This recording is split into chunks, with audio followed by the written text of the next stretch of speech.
Good? Okay. Okay, we are now calling to order the regular meeting for the Ala Moana Kaka'ako Neighborhood Board 11. The purpose of the neighborhood board is to encourage civic engagement and to contribute to making our community a great place to live, work, and play. I'm going to do roll call. Member Rodney Chang.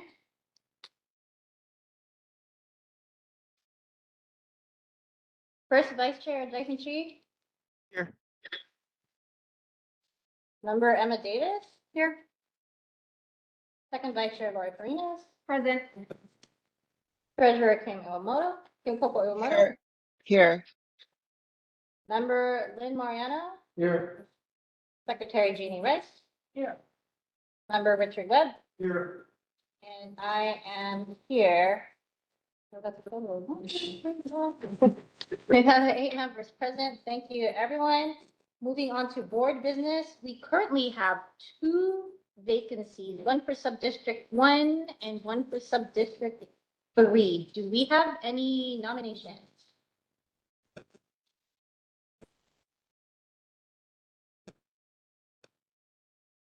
Okay, we'll move on. We'll add that back to their November agenda. So for everyone here, especially our board members, please encourage your. Actually, I'm sorry. It's Caroline Farringer. I will nominate myself. Okay. Second. I'll second. Which district? Ms. Farringer, which district? Is it sub-district 1? 3. Yes. I second the nomination. Okay. You vote on that one. Mm-hmm. Get it to the roll. Okay. Thank you, Ms. Carolyn Farringer. Let's go ahead and take a roll call vote. Are there any other nominations? Are there any? We did, yeah. Do Are there any other nominations aside from Ms. Carolyn Farringer who would like to be considered to be a board member for sub-district 3? You guys want to- Okay, go ahead and take a roll call vote. We'll go down the line. First Vice Chair Chi. Aye. Member Emma Davis. Aye. Second Vice Chair Lori Farinas. Aye. Treasurer Kim Coco Iwamoto. Aye. Member Lynn Mariano. Aye. Secretary Jeannie Rice. Aye. Member Richard Webb. Aye. And I vote aye as well. So the vote is unanimous. Ms. Carolyn Farringer, welcome back to the board. Okay. I gotta give, yeah, I can swear in. Let's do it here. Okay, and Ms. Farringer, our wonderful neighborhood board assistant, Spencer Johnson, will be swearing you in right now. Okay, please, raise your right hand and repeat after me. I solemnly swear I solemnly swear that I will faithfully support that I will faithfully support the Constitution and the laws the Constitution and the laws of the United States of America, of the United States of America, the Constitution and laws of the state of Hawaii, the Constitution and laws of the state of Hawaii,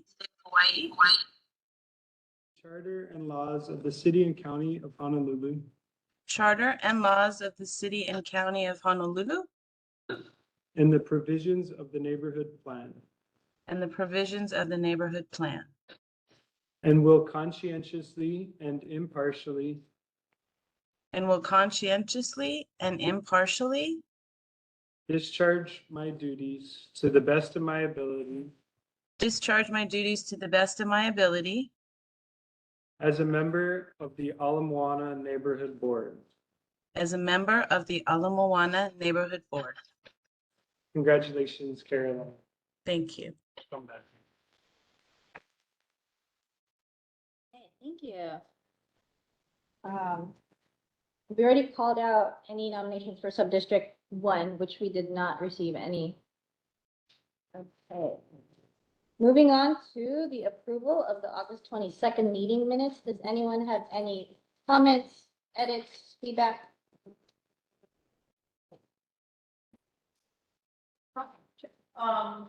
So looking, I'm sorry, I wasn't here for the last minute, the last meeting was a last minute personal situation.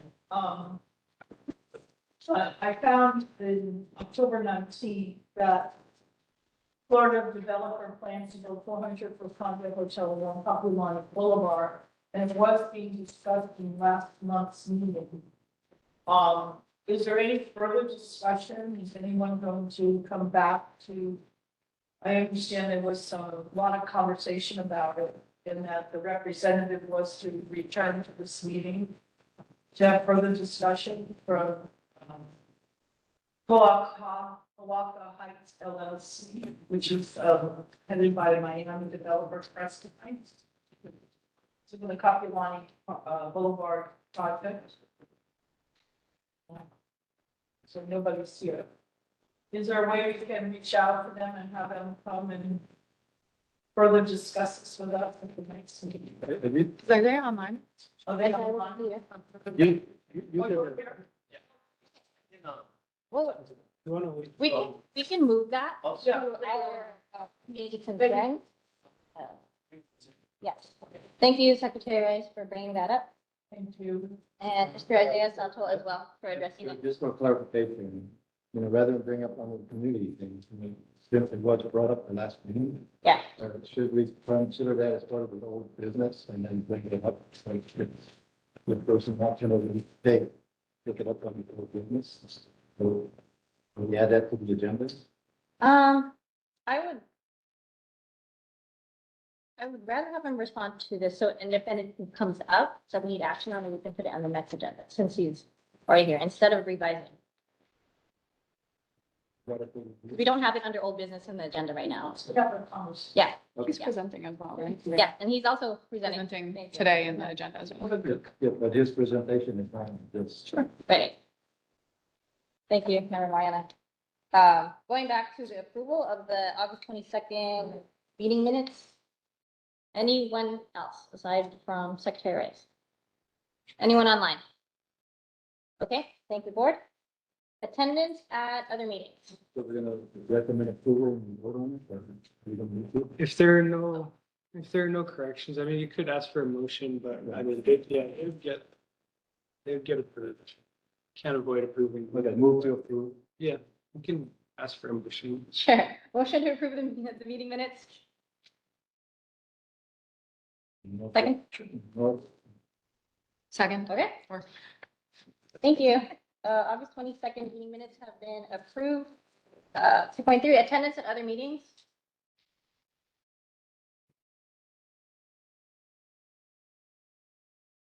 Okay, I recently got to attend the Waikiki Neighborhood Board meeting under a different capacity, and I encourage everyone, and I know we're all very busy. I love that everyone on our board are very active in different organizations. But if you do get a chance to, check out other board meetings, just to see how they run things, and then let us know what we can use from those meetings, or what we can improve on, or what we do good, let me know. So, thank you. Okay, public safety reports. Honolulu Fire Department submitted a report via email. Are they online today as well? Okay. Wasn't the report on the- Yeah, it's on the meetings too. Okay, so reports that have been turned in online are in our meeting materials, which we have a link for. And please note that some of the materials that we get, sometimes we get them late, so we appreciate your patience as we upload them. Thank you, everyone. Moving on to the Honolulu Police Department, Lieutenant Sagusho, I see you online. Good evening, Chair Lee and everyone in attendance. Lieutenant Arnold Sagusio representing the Honolulu Police Department, District 1 Community Area of Responsibility. Thank you for you guys' time and patience. The information I'm providing today is going to be the stats for your area. For more specific statistical information, you guys can go to our public website at www.honolulupd.org. So the statistical information for the month of September is as follows. So motor vehicle thefts were down 13 from the previous month. It was 23. Burglaries are also down 5. From the previous, it was 11. Thefts is 106 compared to 126. UMVs or car break-ins is 31. Previous month was 29. Assaults were 23. Previous was 19. Sex assaults were 4. Previous to that was 6. Graffiti cases was 1. Previous was 3. Drug offenses were 11. Previous to that was 17. Total calls for service for your area is 4,267 calls compared to the previous month of 4,973. So for the month of September, there was a substantial drop in the motor vehicle thefts and burglaries for the area. However, for this month of October, we're seeing a huge spike in residential and business burglaries in town districts of Honolulu, Waikiki, and Hawaii Kai. So we're asking our community members to be more vigilant and report any suspicious activities in the area. Be aware of cars and people casing locations. Take down license plates and person's descriptions to aid police units in using that information in our daily police work to combat crime. Just an informational notice about a large upcoming event. GX 10,000 World System Builders will be in town the weekend of November 2nd to the 4th. It's a convention of a major financial group around the world, of major financial groups around the world coming together. So on the 2nd, from 10 to 3 p.m., there's going to be a massive picnic at Alamona Beach Park. Then on the 4th, they will be at the convention center the whole day in a conference. So if you guys want to find out more about this event, you guys can just YouTube WSB GX 10,000 Hawaii promo, and it has what they're all about. Expect heavier vehicular traffic and pedestrian traffic in the area that entire weekend. Yeah. With Halloween approaching, the safety tip for the month of October will be in regards to tampered candies and treats. We're asking our community members to be more diligent in checking the candies before allowing our keiki and even ourselves to consume them. Choose homes and neighbors you folks know, and or go to major malls that will be having candy handout events in this Halloween. The Honolulu Police Department has guidelines and protocols in place to making notifications for these and handling these types of investigations. However, we all know that prevention is the best solution. So at this time, I'm going to yield back the rest of my time and take any questions from the board members and the public attendees. Lieutenant Sujo, thank you for your presentation. Any questions from the board? Yes, Member Webb. I actually have more of a concern than a question, so, I'm back a little block between Amon Street and Kiabuku. I've noticed, and several of my, fellow neighbors, constituents have noticed, the drugs being used on the sidewalk, drug use, they're doing drugs on the sidewalk in broad daylight all times through the night. Drug deals happening there. I've witnessed several myself all through the day and night. And also, there was an incident a while back where a neighbor of mine was chased down the sidewalk in front of my bike with a machete. And I was in the military. I grew up in a not segregated neighborhood, and I'm kind of leery to try to walk down there because of these incidents that are happening. And also, there was a convenience store that opened up there a while back called Extreme Convenience Store, and I've noticed the activity has picked up since they opened up. And it's getting to be a real issue down there because people are afraid to walk up and down there, and not to mention prostitution as well that happens on that block, and happens all through the day, all through the night, different times. And is there something that we can do to ramp up more police presence there to squash this? Because it seems to be a real concern. Absolutely. What was the cross street? I know I heard Kemoka is very hard to hear from your location. I'm on the street, and Kiabuku, so the block right there. Oh, okay. Yeah. So obviously you're in the military, and so you understand choke points, right? So choke point, that is definitely a huge choke point. Kemoka Street is filled with a lot of liquor establishments, a lot of some illegal establishments, some bar establishments, all in that area. So it's going to draw some attention for these unsavory characters for that area. But we just went to the 313s scheduling, so we have ramped up a little bit more patrol units in the area. We're trying to still take hold in that location right now, but just give us some time. I'll relate that to my patrol units. And you're saying it happens more often during the evening hours, right? All through the day, I think like almost 24 hours. Sometimes I'm gonna charge my car at the mall, and like I'll leave there around 12, in the morning, after midnight. And it's happens there's no set time, it happens almost all the time. Okay, definitely. I'll take it back to my patrol units and then see if we can increase the patrol activity in that area. Okay, thank you, sir, appreciate it. Absolutely. I just want to echo Member Webb's comment in that it is all hours because we live in the same building, so we see the same streets. And I have called in HPD before because some of the transactions that are illegal do happen in the daytime. It's not necessarily nighttime. So we appreciate HPD monitoring that area. And I know, Lieutenant Scotia, you've mentioned before that it is a hot spot, that particular spot in our Ala Moana neighborhood. So, but let us know too what we can do aside from, because we do call HPD, but it's like, as far as the action goes, that's where we're running into challenges. Yes. Absolutely. Just we'll try to make a bigger dent in that chair, and I'll go relate that information to my patrol units. Okay, thank you. And we have Thanks. first Vice Chair Chi with a question, and then Member Mariano. Thanks, Lieutenant Segusio, for always being at these meetings and reporting. We really do appreciate that you're really consistent in coming out here. This relates to something that's not in the district, but it's really close in the district, and the person who shared this concern with me lives in the district, so I thought I should bring it up here. The Times Beretania bus stop. They sent an email to me to notify me that there's a couple of homeless gentlemen that live in the area, and that spend a lot of time. They basically live at the bus stop, and they were approached the other day by one of those people, and didn't quite feel comfortable or safe. And so, firstly, they weren't sure if this is something that the bus is supposed to handle, the mayor's office, or HPD. But based on which entity is supposed to be in charge of that area. They were hoping if the appropriate response could be addressed for working with the homeless people there. And then they were also hoping that the seating and everything there is pretty unsanitary.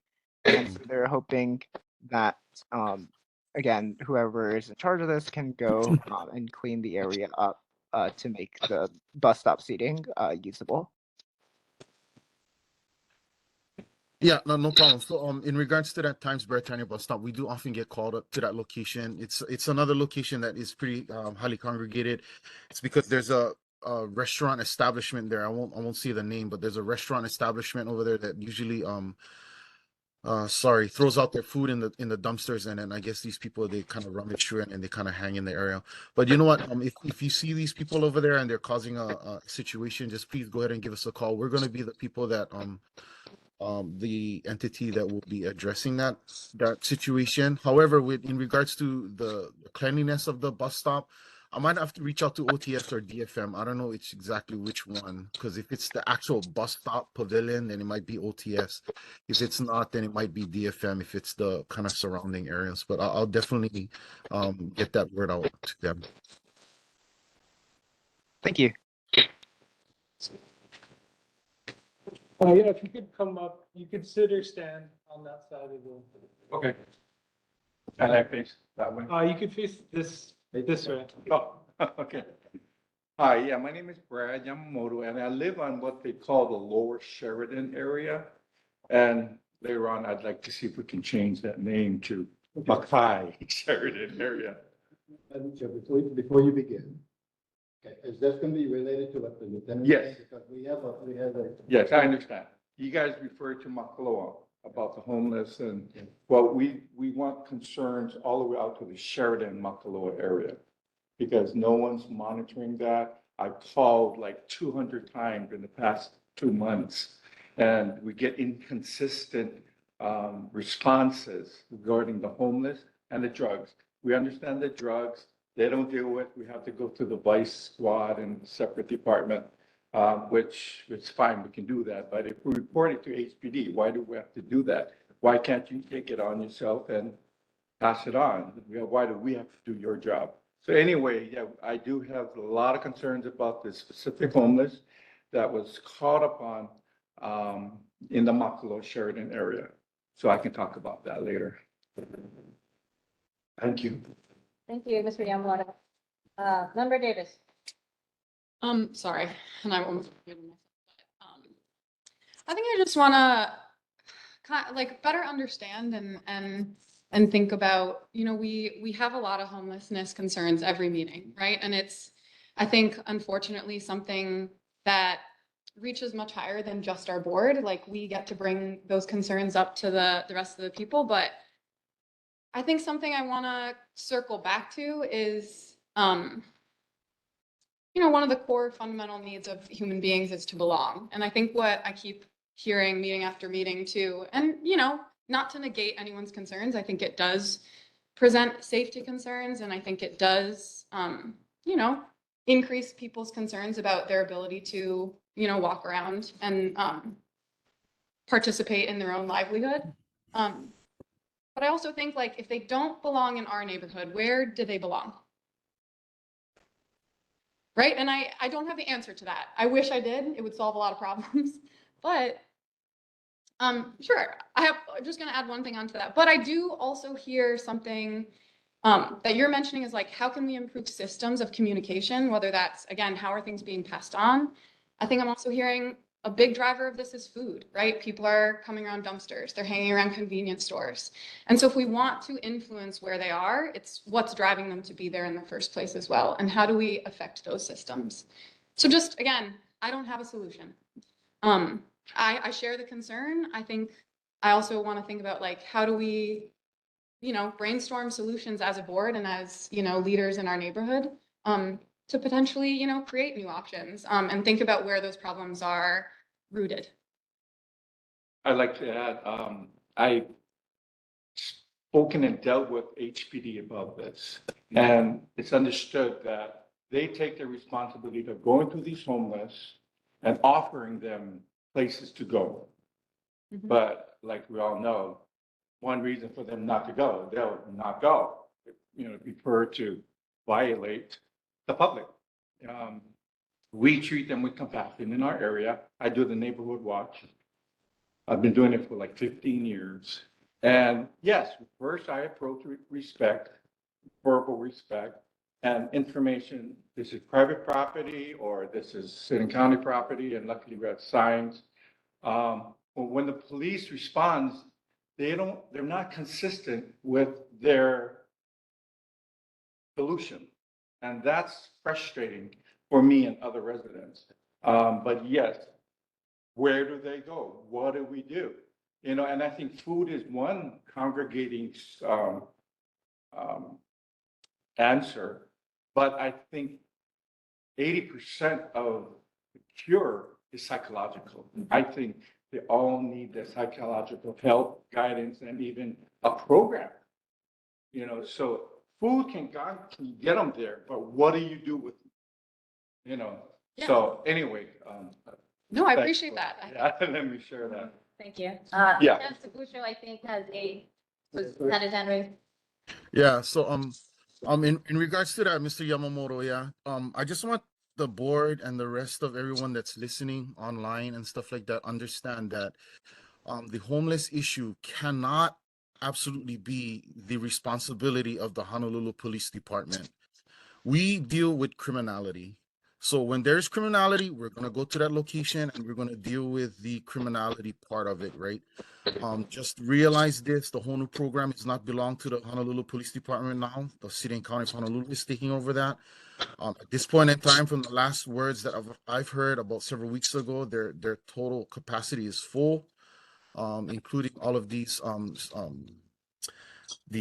stations that they have in Ivale. They're running at max capacity at this point in time. So exactly, where do they go? We do the criminality portion.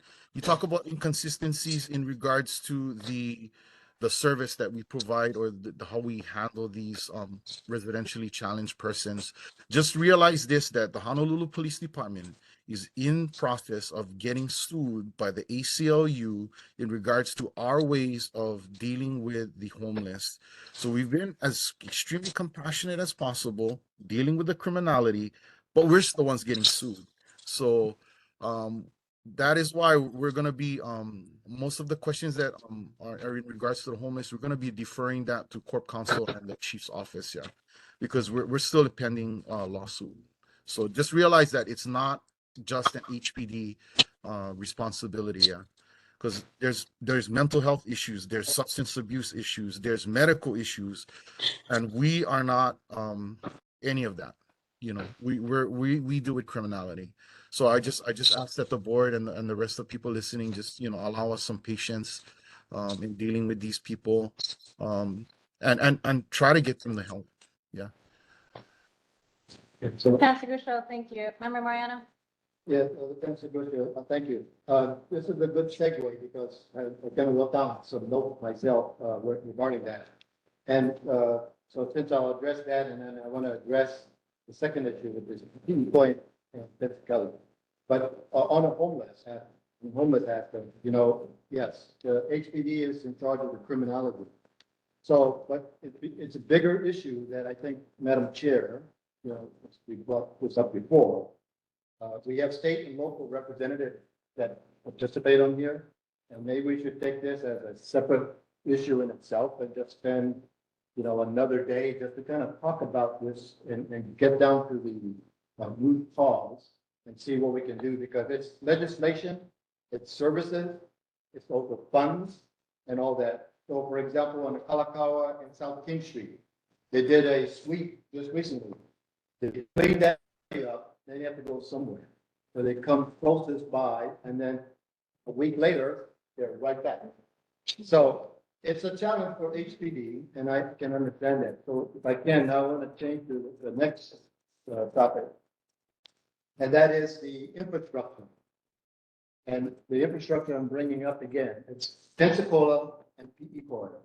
You know, we put a resolution in the past, reference the narrowing of Pensacola. There's a street initiative going up to narrow that even further, and also on PE corridor as well. And I think that to help HPD, because this last 3 weeks during the peak period, traffic has been so bad. that, for example, going from Populani Boulevard up to South King Street, it can take you 15 minutes. And that's pretty bad. Okay, now that's just a normal traffic in a peak period. So my concern is for HPD and all of the first responders. And so, Lieutenant Lucio, for you, is it possible, I know that you're not traffic management or anything, but from an HPD standpoint, is that something that you can do with with your officers to kind of help us map out what's that traffic like, particularly when you're responding? There's been several instances, particularly on the corner of Kikoi and Kapolani Boulevard. I cross that street on a continual basis, where I'm walking with my cane and I'm getting run over because of illegal left turns when the cones are out. Or at the same time, they're making an illegal left turn from Kapolani up to Kikoi, and there's a big sign there that's faded out. And so, you know, if we're looking at another death, like happened at McKinley High School, that's the next area. Because as the infrastructure is getting discombobulated, and it's increasing because of now these condos that's being built, and the increase in the population, that just makes it worse. So from an HCD standpoint, I know you can't be political, but what's the challenge that you face responding to a knife incident or a gun incident? Because we did have a shooting where the perpetrator was running down Kapiolani, shooting another person. I don't know if you caught that person, but that becomes a challenge. So can you give us a guesstimate of, is that a challenge for HPD or we should just leave it status quo? No, and so in regards to that, I think when you guys talking about like complete streets, in regards to the Pensacola Picoy area and stuff like that, you should have law enforcement involved in the conversation so that they can kind of give their insight in regards to traffic flow, because obviously we were in it, yeah. There was one question that was brought up several neighborhood board meetings ago where there were the city had, if I'm not mistaken, the city or the state had put up those no right turn on red signs all along Ala Boulevard, and it's causing some traffic issues at that location, right? I mean, because even if the road is clear, people cannot make that right turn legally.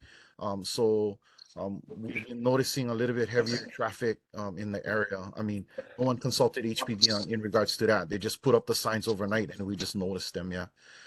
So maybe just having us in the conversation that would help us maybe make it better for the community. In regards to response times, Lynn, I think we're okay because we have this entire district broken up into certain beats and areas. So our officers are kind of embedded in that area already, so they're in the general area. Just like I said, there is a response time though, right? I mean, obviously, if we're off on another call and then God forbid a gun call comes up, we have to break away and head over there. So there is going to be a short response time that we got to deal with. But I think we're okay at this point in time in regards to response. Yeah. Okay. Thank you, Lieutenant Show. Treasurer Iwamoto, and then Secretary Rice after. And Treasurer Iwamoto, thank you for your resources as well that you had placed in the chat. Thank you. And thank you, Lieutenant Segucios, for informing our neighborhood board and our the residents in our district about the ACLU lawsuit, because it really does put you guys into a really weird situation. Because on one hand, the Ninth Circuit Court, which oversees, includes Hawaii, says that it's against the constitutional rights of an individual living on the street to be arrested or for just simply being homeless, when it's especially or only when there's actually no housing available to them. And we've heard the mayor's office tell us that there's only temporary housing available for half the unsheltered people throughout Hawaii. So that's the reality. Secondly, regarding Member Chi, I sent out a flyer a while ago letting people know that the state of Hawaii has divided every square foot of the state and assigned it to a particular social services organization, that if there is an unsheltered neighbor that you're concerned about, that you have compassion for, and you'd like somebody to come and check on them, and offer them and tell them what space is available for them that might or might not fit their needs. So they're not going from homeless shelter to homeless shelter. They're informed of, well, there's this shelter for young men, or this shelter for families, and there's a bed for you and your family right now. So for PE Koi going towards Diamond Head, the agency, the nonprofit organization that's in charge of that area is the Institute for Human Services. And so if people want to write this down, the number to call is 808-447-2883. And you will speak to somebody, and they will send out 2 people to go talk. And I actually use this because I'm an apartment building on Birch Street in Mackay Sheridan area, and there was a young man sleeping in my backyard, and instead of approaching him and scaring him off, I just wasn't sure. I called this number that I just shared with you, and 2 people did come out, and that young man was offered services, and he did go with them. So the system does work sometimes. And then for the PE Koi towards downtown area, The organization that has the contract is Hawaii Health and Harm Reduction Center, and that number is 808-723-1475. And yeah, so I think what I'm hearing everyone say is that we're really concerned with making sure there's enough housing for our unsheltered neighbors. And so I hope our electeds who are in charge of raising revenue to, to address this problem, hopefully they'll hear our support for raising sufficient revenue to execute this and start solving this challenge. Thank you. Thank you, Treasurer Iwamoto. Secretary Rice, did you have something to add? Yes, going back And then to our community members' concerns. My business is in Kaka'ako, and one of the things they did with the dumpsters was put locks on them. So they have those big dumpsters, and then a bar goes up, and they just put a padlock on every business in our center as a little key. And that way, the homeless, because they were breaking in and not only, they just trash it, they take everything out, just stays on the parking lot floor. So that's a good solution for that kind of issue. I will tell you, Kim, thank you for sharing what you just shared, because we employ a homeless individual at my business. And it's worked for us now almost 2 years. He shows up on time. Is he the greatest employee on the face of the planet? Yes and no. But I've asked him, I've researched through our HR company, Altrez, what can we do to get him a home? Because he lives on the streets. And so they helped me, and one of the organizations, or one of the ones you mentioned, and I asked him, would you like to go forward? He said no. And this is a guy who has his wits about him. He comes to work, he shows up every day, he works, he gets a paycheck, because he uses our business address as his home address. That's one of the things that is a deterrent for homeless people for work. They don't have a mailing address. It has to be a street address, not a PO box. So I asked our Altrez, can you use our business address? And they said yes. So maybe that's something that can help others too, to help those in need. But I asked him if he wanted to take the steps where he would go into one of these shelters, and he would be there for a little while. He's not a drug addict. He's not an alcoholic. And, and then the next step would be finding permanent housing. And his response is, they have too many rules. And I said, that's too darn bad. We all have to live by rules in life. And this is just one if you want to get off the street. So yes, there are the drug addicts. Yes, there are those who are mentally ill. And yes, there are those who may economically lost their home and their families don't want them. But this guy is kind of in the cracks.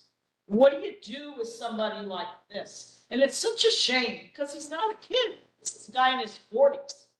And it's just, he's not a dumpster diver. He doesn't need to be, since he does make a decent, we pay him $15 an hour. That's more than minimum wage. So I don't know what the answer is, Emma. And it's not just Hawaii, it's globally. We were in Europe for 2 months last year, and wherever we went, there were homeless everywhere. In places you would not even think there would be homeless, they were homeless. And they're all out begging, and they're all looking for food, and the churches come and feed them, and that's really great, but that's not really helping them. They need to learn to stand on their own 2 feet. So the best way is to get them into these programs like you're suggesting, and where they can get help, and that's the whole challenge, is getting them into the programs. And then, of course, you have the ACLU, as Lieutenant Seguccio said, suing everybody because people aren't allowed to lay on a sidewalk. Well, they shouldn't. We have to play by the rules. They have to play by the rules too. And it's ruining our tourism. It's statewide. Go to Kona. Oh my gosh, it's awful. So I don't know there are no answers at the moment, unfortunately, but we can take baby steps, perhaps, like locking up the dumpsters. If businesses would just lock up their dumpsters, that could be a deterrent in a lot of areas. Thank you, Secretary Rice. I'm ready, I guess we had Yeah, I think really quick, not to extend, because I know, we've suggested like this is a much bigger thing that we need to plan and spend some time like really discussing and thinking about like what are those baby steps that we can take within our own neighborhood that might not be at the council or the state level, to try them out, right? The only thing we can do is try things, see if they work, and if they don't, we come back together and brainstorm our ideas. But, I think it's tied to a couple of things, and I think Lieutenant Sugucio, like, I'm pronouncing your name wrong. I'm very sorry about that. But I think you made a good point in saying that a lot of people have been educated to reach out to HPD as their first thing that they do. And a huge part of this is, and how do we, serve that role? And we've talked about that a little bit in terms of using our communication channels to educate people on what to do instead, so that we're not overloading HPD, so that we're utilizing the services that do exist and educating people on how to use them, how to inform the right system so that they can be effective. And those are all pieces that we need to look at in, like, again, huge systematic issue that goes well beyond, just one neighborhood, and includes, economic, mental health, all sorts of, complex issues that doesn't have one thing, but yeah. So, yeah. Member Chang online. Actually, I'm here. I want to echo Member Rice's comment about locking the dumpsters. One of the places where we had a problem with the homeless coming into the dumpster, and while they were helping themselves at the dumpster, they were helping themselves to any unlocked vehicles, the rest of the property. They were using it as their bathroom. So we found out that after we started locking the dumpster, they had no reason to come on the property anymore. And so it really did help deter them from coming on the property, going through the dumpsters, and then using the property as their restroom facility. So I think that if businesses also locked up the dumpsters, that would help, because there are a lot of businesses in our sub-district. And if they weren't there to get their meals or I guess go in the dumpsters to get materials that they can use or buy or to sell, that might help discourage them also. So yeah, I agree with all of you. It's not an easy solution to this thing, but I think that if they had to avail themselves with some of the services the city or the state provides, such as food and shelter, then maybe they would then go in that direction instead of taking the attitude, I don't want to go, too many rules. Okay, well, if you want to eat, this is where you got to go. So I think that might be something to consider. Thank you. Thank you, Member Chang.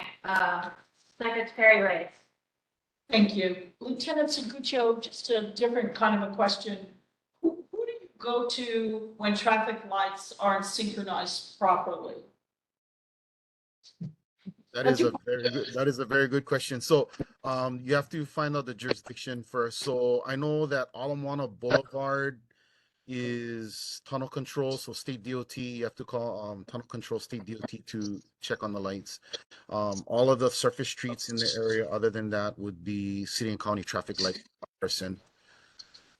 If you call 911 and if you tell them that traffic lights out, they'll send an officer there and we can take care of it and we'll make notifications. Thank you. You can also bring it up to the mayor's rep. We can send it to DTS, the city. Thank you. Okay, thank you everyone for this fruitful discussion. We will work on getting specifically the homeless health issue back on the agenda. I know we had a standing one for a while and then it dropped off. So we'll have it back on there just so we can pursue further solutions. So thank you again, the board members and the community and Lieutenant Seguccio for your excellent feedback and different perspectives. So Madam Chair, we activated the Community Action Committee. And so we can put that as an agenda and then have that and announce that. And then when we have that Community Action Committee, we can just have that mainly as a prime topic to sit down and really, have some issues at hand to kind of tackle it. So it's like, how do you eat an elephant? Well, one bite at a time. And this homeless thing is like an elephant, so we gotta eat it one bite at a time. So I think the Community Action Committee that we have, we should bring that up as a topic. So, okay. Thank you. Okay, thank you again, everyone. And again, thank you, Lieutenant Scuccio, for being here. We might have more questions, so we appreciate you being here tonight. Thank you. You guys have a great night.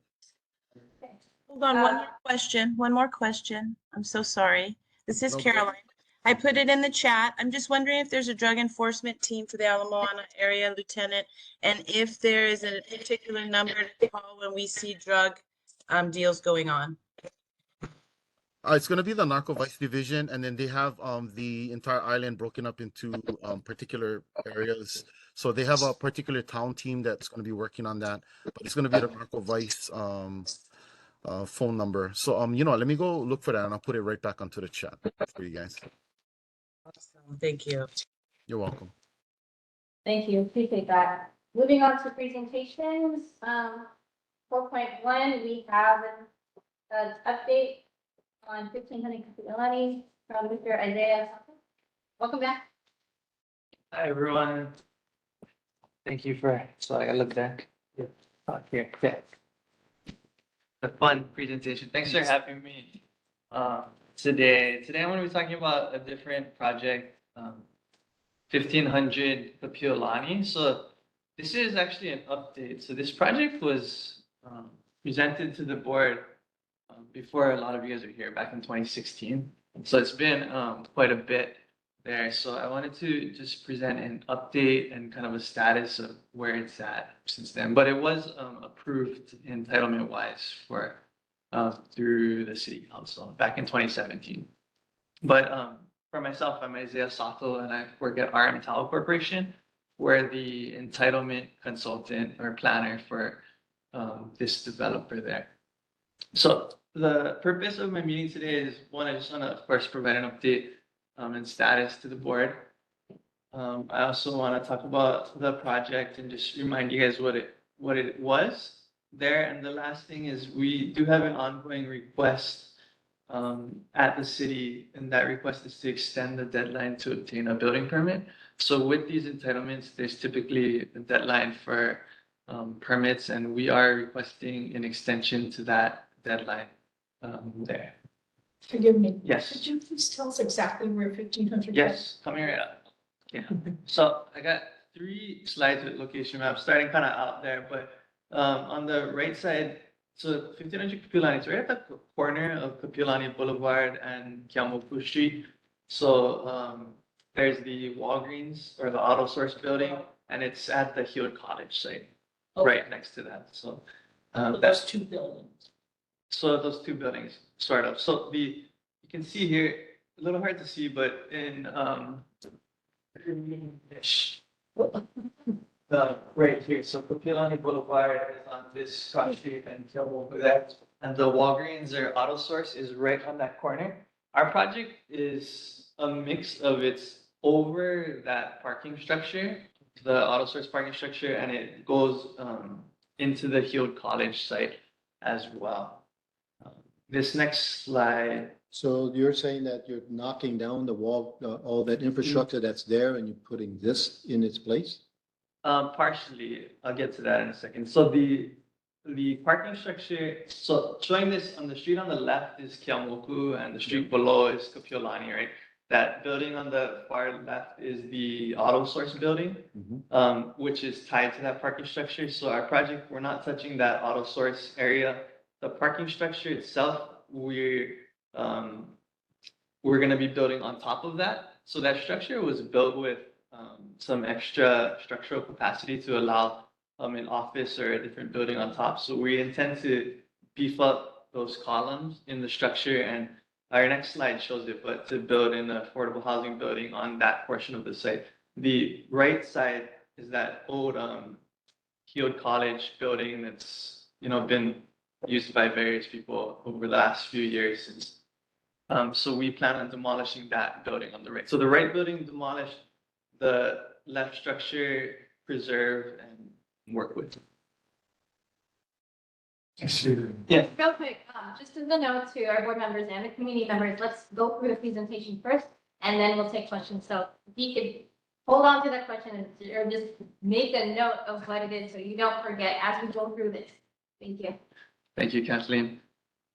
So this next slide, this is one of a few slides talking about the proposed program itself. So structurally, as you can see on the image on the left, there's kind of three buildings.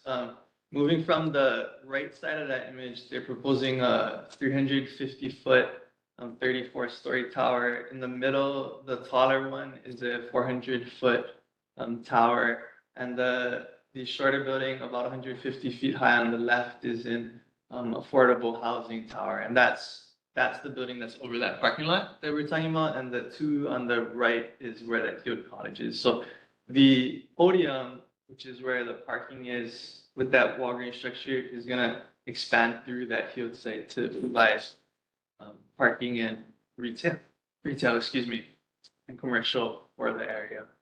This next slide talks about the program a little bit more in detail, but the project is proposed to have 444 full-service condo hotel units, 78 affordable rental units, 6 residential units, 517 parking stalls, 150 about bicycle stalls on the ground floor, and actually at a few different levels through the project, they're proposing some retail, commercial, eating and drinking establishments, as well as various public ground level improvements. For the affordable housing that I mentioned on this next slide on that far left building, I wanted to mention that this is going to be for seniors. So there's 78 senior affordable housing units, and it's proposed to be co-developed with EAH Housing. The affordability is slated for 80% AMI and below. And I have a slide later on that shows about what rate that would be. These will be rental units, and the term is 60 years. And one of the things the developer is very proud about is providing affordable units, really in the urban core of Honolulu. I mean, we talked a lot about residentially challenged individuals, and one thing I'm sure you guys are all aware of is our challenges with housing here. So if this project moves forward, we'll be able to get hopefully 78 units, a minimum of 78 units right there on this busy intersection there. On the right side is just another rendering of the project site from above. This rendering on the right is a little bit older. At the bottom left, it doesn't show the affordable housing building there. That wasn't in the original design, but when working with the city and city council back in 2017, we were able to include the affordable housing project there. This next slide, I'm just going to talk about more hard to read, but we are providing community benefits. So this approval was an IPDT approval in 2017, which is a TOD approval. And like I presented last time, these approvals allow additional height and density with commensurate community benefits there. So the project had, no affordable housing requirement, and they're providing the 78 units. In addition to that, on the site, they do have like a mid-block crossing where pedestrians can cut through the site there. On Makaloa Street, on the back side, the applicant will be providing bulb outs, where the parking stalls are, kind of bulbs out to make it a little safer on the street, add a little more landscaping, protect the parked vehicles a little bit more there. They are providing 20 bike share stalls, a new bus shelter for the city, as well as the general streetscape activation. So the improvements would be curb to curb, Kapiolani Boulevard to Makaloa Street there as well. This next slide, just quickly talk about some of the tax revenue associated with the project. So the project itself is anticipated to create, I believe it was somewhere between 800 and 1,000 temporary construction jobs during construction, and as a condo hotel, they will be working with hotel workers, you know, and operators. So they anticipate, I believe it was about 800 or 900 employees there in perpetuity. Revenue-wise, the project will provide state tax revenue and county tax revenue. Estimated right now about 11 to 12 million at the state and about 10 million to the county. And again, this would be an annual tax there. This next slide is talking about the affordable rent guidelines. And as I mentioned before, we're providing units up to 80% area median income and below. Our project has studios and one bedrooms, primarily one bedrooms, but what I clouded in, or what I circled, excuse me, in red, boxed in red, was at 60% AMI, that would come out to $1,473 a month for a one bedroom. And that would include all of the utilities. So water, sewer, maintenance fee, electricity. So that would have to include all of those costs as well, and can't go over it. So this is a number that's published by the state annually and gets updated each year. And the affordable housing, it's not just that they follow this, it is a program through the state and the city. So it's something that they check on annually. So the residents need to, you know, submit their income verifications and whatnot to make sure the project and the residents are both complying with these requirements here. This last slide is talking about our extension requests. So what we're up for now. So currently, the deadline to obtain a building permit for the project is through the end of the year. So it's about, it's actually December 26th, 23 is the official date. So the developer has placed a request with the city to extend this deadline to obtain a building permit 3 years. And a few of the issues that the developer is mentioning, first off is the COVID-19 pandemic. You know, it's really disrupted the developers' efforts to obtain building permits, primarily reducing travel demand, international travel demand, which is returning, but also reducing the project's financing opportunities. I think a lot of you guys are aware with our, you know, construction costs, you know, inflation, plate lunch is super expensive now, but, you know, materials are expensive and interest rates are expensive. And it's not just interest rates for residents, it's also, you know, commercial property interest rates, the developers' interest rates. There's also a lot of insurance we've seen across the nation has been going up too. So the cost has been challenging. So they've been working towards getting in a partner to develop this project with them.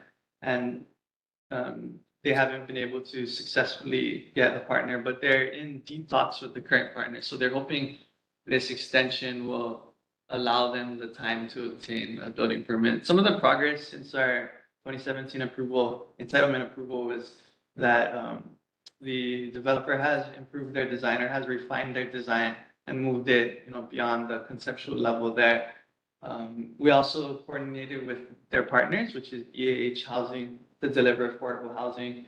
We drafted up agreements with EAH and with the city to help move forward on that project. And lastly, earlier this year, we did submit a building permit to DPP. So we have submitted a permit, but it's still, you know, in the queue being reviewed by DPP staff there.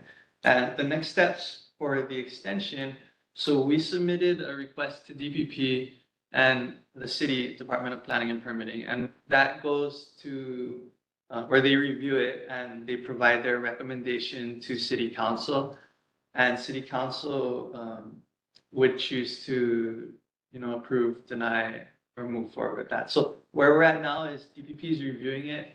I talked to staff earlier today. They're hoping to get a recommendation out soon. And if council would like to hear our project, then we anticipate to be on a zoning committee agenda in November, next month. And it starts at committee and goes to the regular council for adoption would be on the December council agenda. So we're still in DPP review, but we're hoping to get a positive recommendation there and work with council prior to the expiration of our building permit.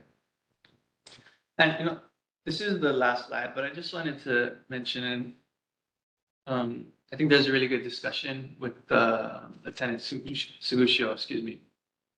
One thing that these projects hope to bring is a more activated streetscape. And we're hoping with, more activation of people 24/7, day and night, we're able to deter some of these criminal activities in the area and really provide a safer area there. So a lot of these developments will have a 24-hour presence, with residents or with security there. But I'm here for a question. Thank you. Thank you, Mr. Sato. Let's start a question from any of our board members first. Hi. Secretary. Hi. Can I ask what studies you have done, or the developer has done, regarding the need for hotel, condominium? Condos I get, but the word hotel was up there. Yes. So is it the intent to have hotel rooms? The condo can be put in the hotel pool? And if so, will they be 30 days or more? Because otherwise it falls into that. The short term. Yeah, so that was a good question. So the units proposed primarily, besides the affordable housing, is a condo hotel, 444.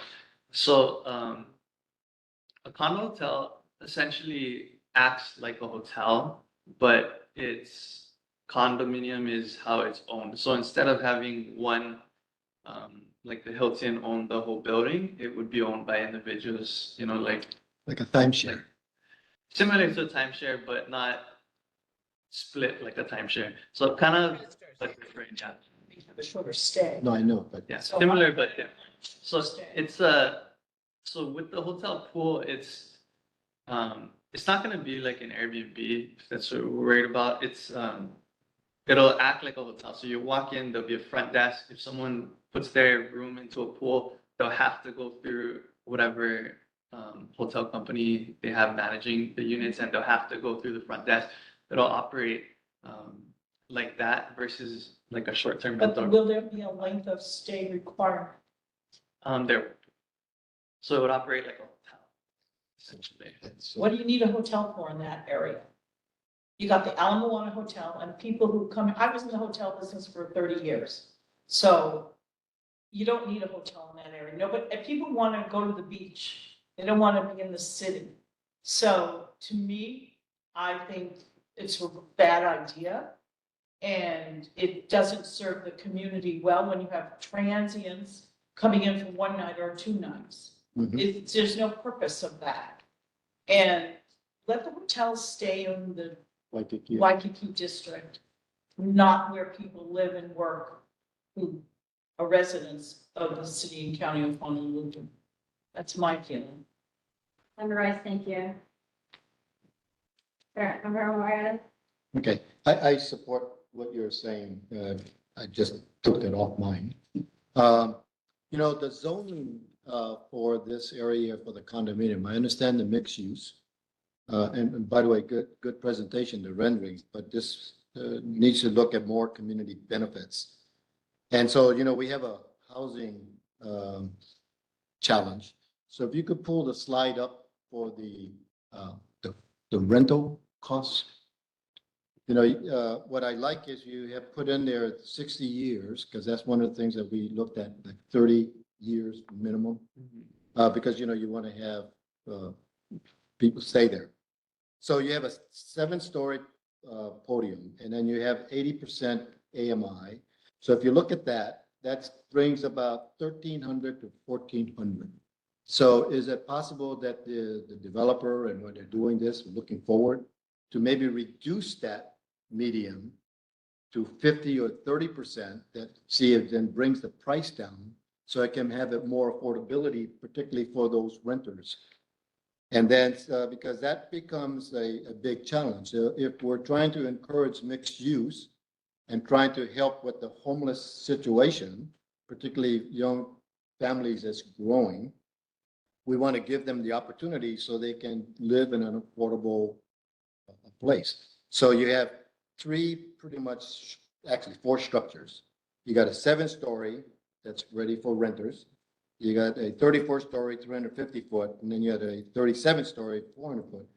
So if you can mix that up from the standpoint of each of the towers and, you know, maybe looking at the medium at maybe 50 or 30, so that we can improve the affordability aspect so that we can have more renters in there. I think that would be more of a community benefit than trying to make it so that we just limit to a small amount at 80% minimum. And not too many locals will be able to afford to be there. Okay, and then with the mixed use with the hotel, as you're looking forward, I agree with Member Rice. You know, Waikiki is Waikiki. You know, and we need to have those short term go to Waikiki. And then because this is more residential, I live in a condo, and it's a challenge when you have house rules and you can't enforce the house rules because now you have mixed use and you have renters and then you have condo owners and then you have, you know, the others. So as you're going forward, I'm sure that if the city council is not going to be asking these questions, I'm asking it from for two purposes. One, as a resident, but also now as a board member, to please consider looking at maybe reducing that minimum median to 50 or 30%, because now we can have more affordable rental property for more residents to rent. Yeah. And that would also give you, you know, a pretty good steady income as far as tax revenue from the state and the city.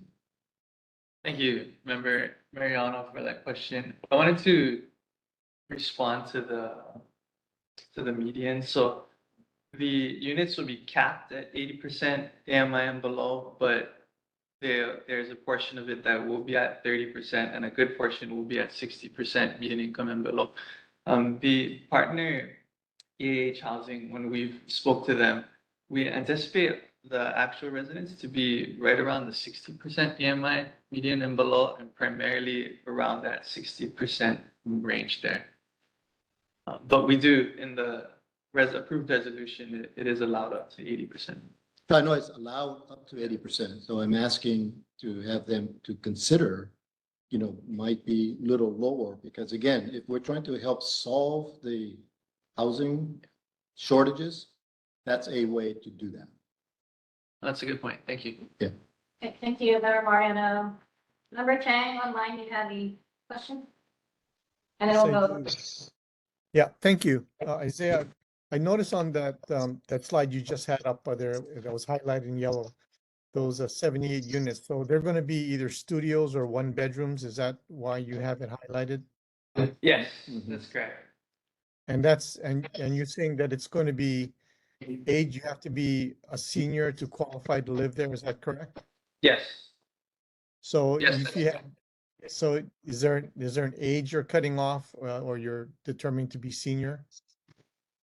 Yes, there is. I'll have to check on the specific age. I believe it's 55, but I'll check. Okay, I just when you mentioned that I understand, that's what I understood. Next question I had is I always ask and I asked you the last time you were here. Is this facility going to be pet friendly or either one of them going to be pet friendly? Yes, they're going to be pet friendly. They have a recreation deck area and they also have a dog walk area. So the units will be pet friendly itself, but they do have dog facilities on site as well. Yeah, thank you. The other thing I didn't quite see on there because we only saw the rendering from the Kapiolani site. Is there going to be any other green space other than the you know, that median area next to the road, those verges? You mentioned something about bump outs. Can you elaborate that a little bit more? Yeah, so we don't have a full design for those bulb outs yet, but in the approved resolution, we agreed to provide bulb outs along Makaloa. So typically, I'm trying to think of a good example. So maybe in like Tamuki area, when you're going up, like you see like there's a parking stall and sometimes there'll be like a planter with a tree in front or going down Kapahulu. So those are generally called bulb outs. And from a pedestrian standpoint, it helps protect the pedestrian sidewalk a bit more by having, some type of object or and further distance from the vehicular traffic. And similarly for parked cars, it helps, keep them in their area there and separate it further, like visually at least. There. Are you planning to have any green space at all on Makalo? So we haven't gotten to that design yet, and that's something we'll have to work with the city Department of Transportation Services on what those bulb outs would look like and specifically where they would be. So that I think we can anticipate having green space, and trees there, but again, it would be up to the city approval on that side. Yeah, otherwise the only green spot's going to be at the First Hawaiian Bank corner. So it would really be nice because there really isn't any other green there. That you guys try to maintain some green in the area. Thank you. Thank you, Member Chang. Treasurer Yamamoto has a question online. Yeah, thanks. I just wanted to let everyone know that I think Board Member Farringer also agrees with Member Rice's comment about we need housing, not hotels. And I agree as well. My question is, when you were first granted the entitlement, was it always intended to be a hotel? Yes. Okay. Yes. So I can pull up let me see. Are So you they- going for a zoning change though? Is it zoned resort right now for you to be able to do a hotel? So we aren't going through a zoning change. So this project was entitled through the IPDT Interim Plan Development Transit process through the city. And that's a TOD permit that allows additional height density and zoning flexibility with community benefits. At the time of approval in 2017, condo hotels were allowed in this area of Kapiolani there. And for the neighborhood board question, briefly looking at minutes, so it wasn't me as the developer came down 7 years ago now, so it was in August 2016 and presented the project, and they did present the project as a hotel at that time. Okay. So Thank it's not you. a zoning change in particular, but. Thank you, Treasurer Yamamoto and Member Farringer. We have a question? I have one more comment too, or one more question as well. Hold on, Member Farringer, let's, okay. So just one more question about, so basically what, I just want to clarify that this was approved and designed really with the intention of the rail going further when the rail was originally coming to Ala Moana. Yes, at the time, the rail, of course, was anticipated to end there. I do want to mention, when we talk about transit-oriented development here, we often think about the rail, of course, as a big source, but TOD really is about multimodal transportation in general. So bicycle users, with the bicycle improvements in the area, wider sidewalks or pedestrian friendly streets, bike share, car share, as well as a mixed use concept. So an area with residential, commercial, recreational facilities there. But at the time, I would agree, we but did get it's, approved, I would agree with that, but it's intended for residents, it's very, very unsafe. We have traffic issues already. didn't mean to be a negative Nelly, but we have Sky that's coming on now. If you look at the porte cochere for that project, it's very, very large. There's going to be a lot of traffic at it. What the traffic impacts are going to be at this time. Thank you for that comment. I mean, we did do traffic studies, extensive traffic studies, infrastructure studies. And of course, traffic, sewer, water, all of those get reviewed by the city there. So I just wanted to bring up this location map, and you're correct. You can see Sky is near the project across the street, and Azure is right mouth of the project there. But the applicant does feel that a hotel is the right fit for this lot. I mean, we've seen, aside from Sky, a lot of residential developments in the area, including, the Central, Azure, Piolani Residence, and some of the slightly older buildings like One Ala Moana, Moana Pacific. So, it's great that we have a residence, but in the spirit of TOD and mixed use, it's also important to have jobs that hopefully our residents will be able to, walk to, bike to, commercial retail establishments that they'll be able to walk to and get groceries or eat dinner or go to the bank. So the applicant does feel strongly about the condo hotel at this site. So the mixed use, you're saying you're having, what type of businesses you're having? You're having a bank in there, you're having restaurants, you're having, So we, at this time, we don't have the exact retail commercial. I know the, not First Line, but the adjacent project, 1530 Kapiolani, they anticipate to keep the YUSA or the, banks down low there. Central Pacific. Central Pacific, yeah, there's the two banks there. They anticipate to keep a bank at that site. There is First Line. So we have banks in the vicinity. We're hoping to provide retail commercial, but it's, we don't have those agreements yet, and we won't until we're closer to completing construction. Okay. Question. So we have uh, member from our audience. just one more if I could, Madam Chair. When you look at your studies, as Member Rice mentioned, might I suggest that you have them relook at the traffic study again? Because Kapiolani has increased as far as traffic. You look at Makaloa Street, it's a 2-lane, actually 4-lane, but you have parking on each side, so it's really a 2-lane. That has increased as well, and you have a condo that's on the opposite side, right across a Walmart. So now you have that. So my suggestion, and the other condo being developed there. And so I would suggest that you redo a traffic study, because that becomes a real challenge.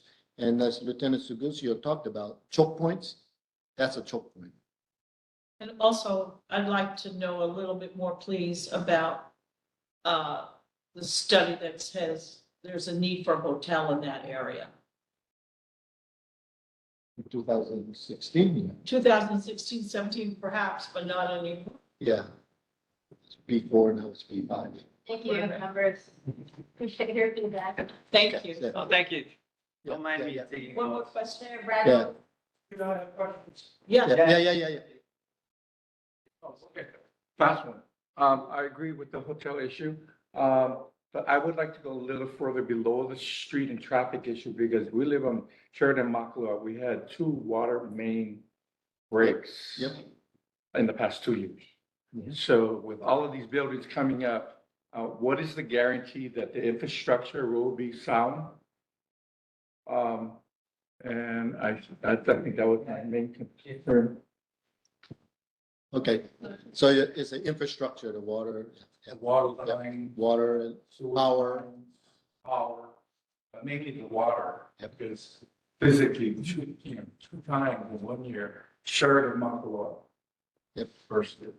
No, that's a really good question. So with, Sorry, Isaiah, just to Yeah. reiterate, the study you folks did, this was back in 2016, 2017? 20, So even at earlier that than- time, 20, Probably earlier, 14, 15, because you would have to do a survey first.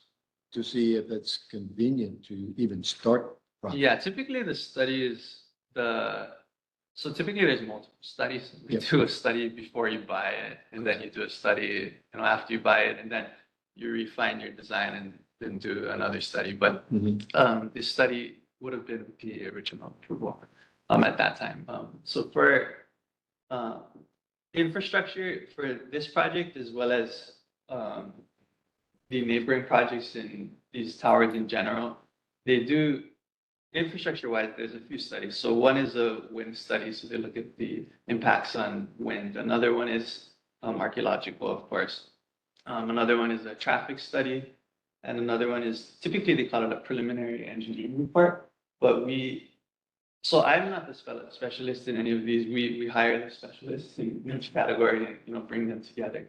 For the preliminary engineering report, we have a civil engineer who studies the water availability, the sewer capacity, and the drainage. Excuse me. This is with the new building. So With the new building, that's fine. Yeah, and they write this report that we include in our packages. But what happens is utilities and traffic always get reviewed by the city for these kind of projects for the city. So we submit like a sewer connection application to the city. We tell them how many units. It actually goes beyond that. It goes, how many toilets do you have? How many sinks do you have in your site? And the civil engineer analyzes that and checks if the surrounding infrastructure has capacity. And if not, in the past, we've seen developers do construction on the streets. And a lot of times you see them putting up the street. A lot of it is to upsize some of the city image. Can I get back to the other question about the affordable? The term affordable, and then you're using age as a criteria. So is it going to be a senior living or affordable? Because I'm disabled and I'm limited to my resources. And if I'm not senior, is that still available? So this project is specifically targeting seniors and affordable. There are affordable rentals that aren't restricted by age that the city and state does regulate. But for our project, we're primarily targeting seniors and affordable. Okay, so there is. So yeah, for this one, so for our project, it needs to be senior. There are other affordable housing projects that it doesn't, but for ours, it has to be senior. So senior Living, not affordable. Senior. So it's not If I'm disabled, it's not like it's not a group living facility. It's not like a facility with caregivers in there, and doing the whole, senior group living type of thing. It is affordable housing, but you need to hit a certain age to qualify. So I wouldn't be able to qualify because of my age. So Yeah. you would because you're over 55, perhaps? Yeah, but I'm just thinking, because if you can be disabled when you're under 55, and because you say it's affordable, it's criteria as income prerequisite, as opposed to someone being aged. So that's what was confusing. It's a very, Thank Question about the map that you had, Sir, can we have? overlaid. Question. Can you introduce yourself? Introduce yourself. Sean? Yeah, so the map that you have, can you go back to that map with you have that, all the towers and the street? yes, 1 second. Mr. Chan? Okay, so are you taking over the Samsung Plaza or just the auto source? Where's So, neither. So this building here, the auto source is that structure on the far left, right next to that street. So the street on the far left is Kielmuku. So this image is if you're standing above Moana Center, I guess, looking. So this is all Roger Dunn and the Yep. college Yep. And auto source. And the no, auto source parking structure garage. is gonna be shared. So it's now gonna become a shared structure with auto source and the development there. and they're proposing to build above that. Thank you. Sorry. Do you have any further questions? Okay.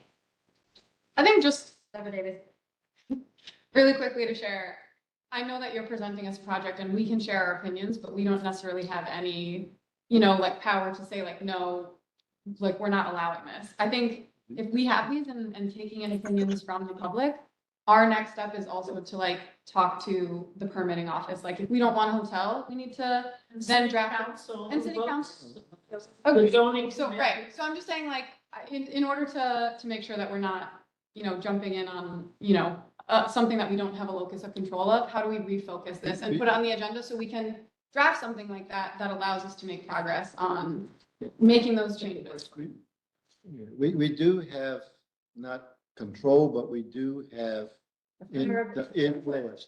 Absolutely. That's the reason for the neighborhood board has been said, and that is to be the eyes and ears for the community. So it's some concerns that we are addressing, if things don't see the way it wants, then we have the option to write a resolution or to write a letter and send it to our city council for them to take a look at. So when they make a informed decision, so they need to have that. We have representatives that's also participating as well.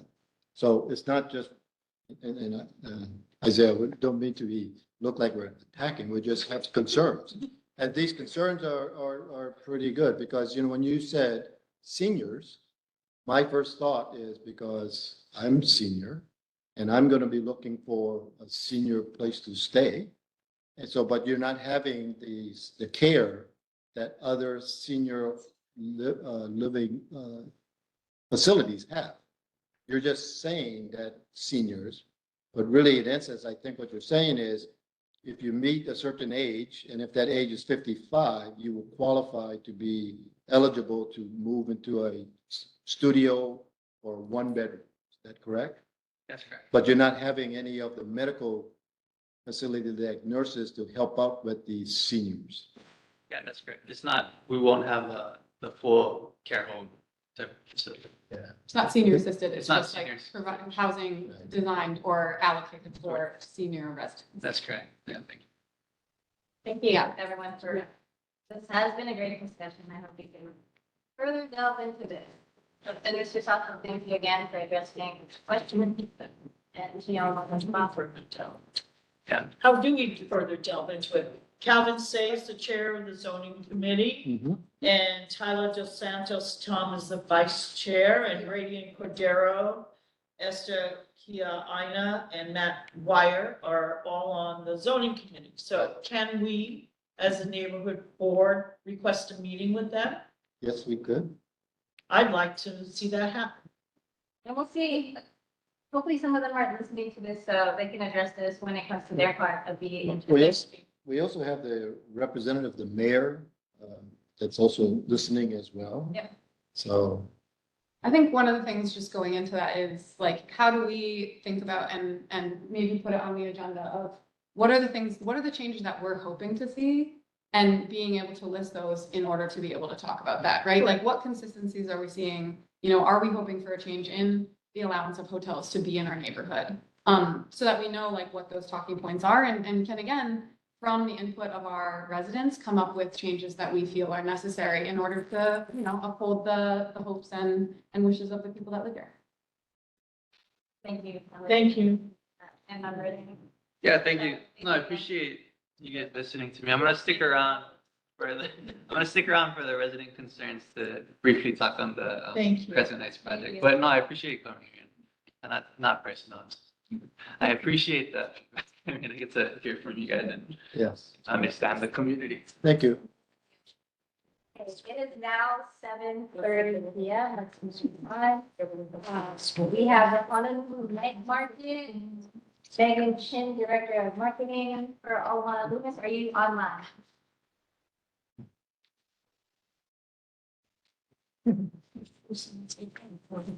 Hi, how's everyone doing tonight? Feisty. I will make this quick. Let's see. This never connects when I try to share a deck, but let's see, maybe I'll get lucky today.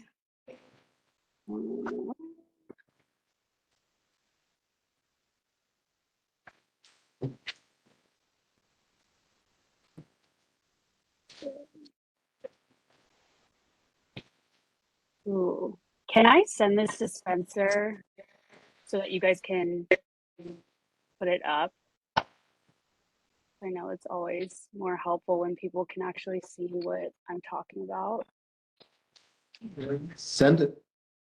Okay, 1 second.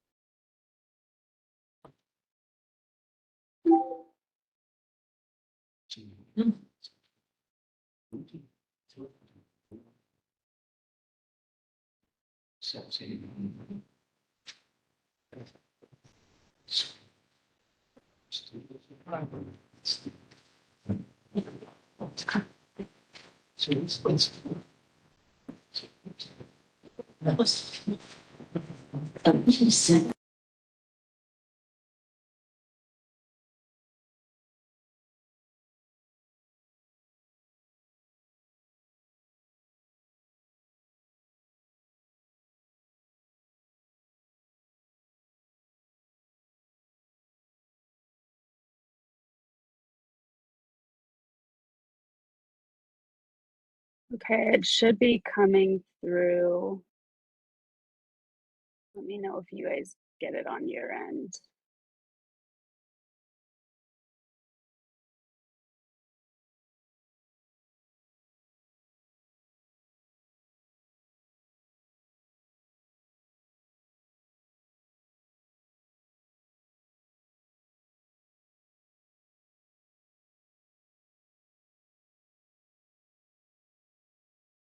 And if not, I can just talk everyone through it.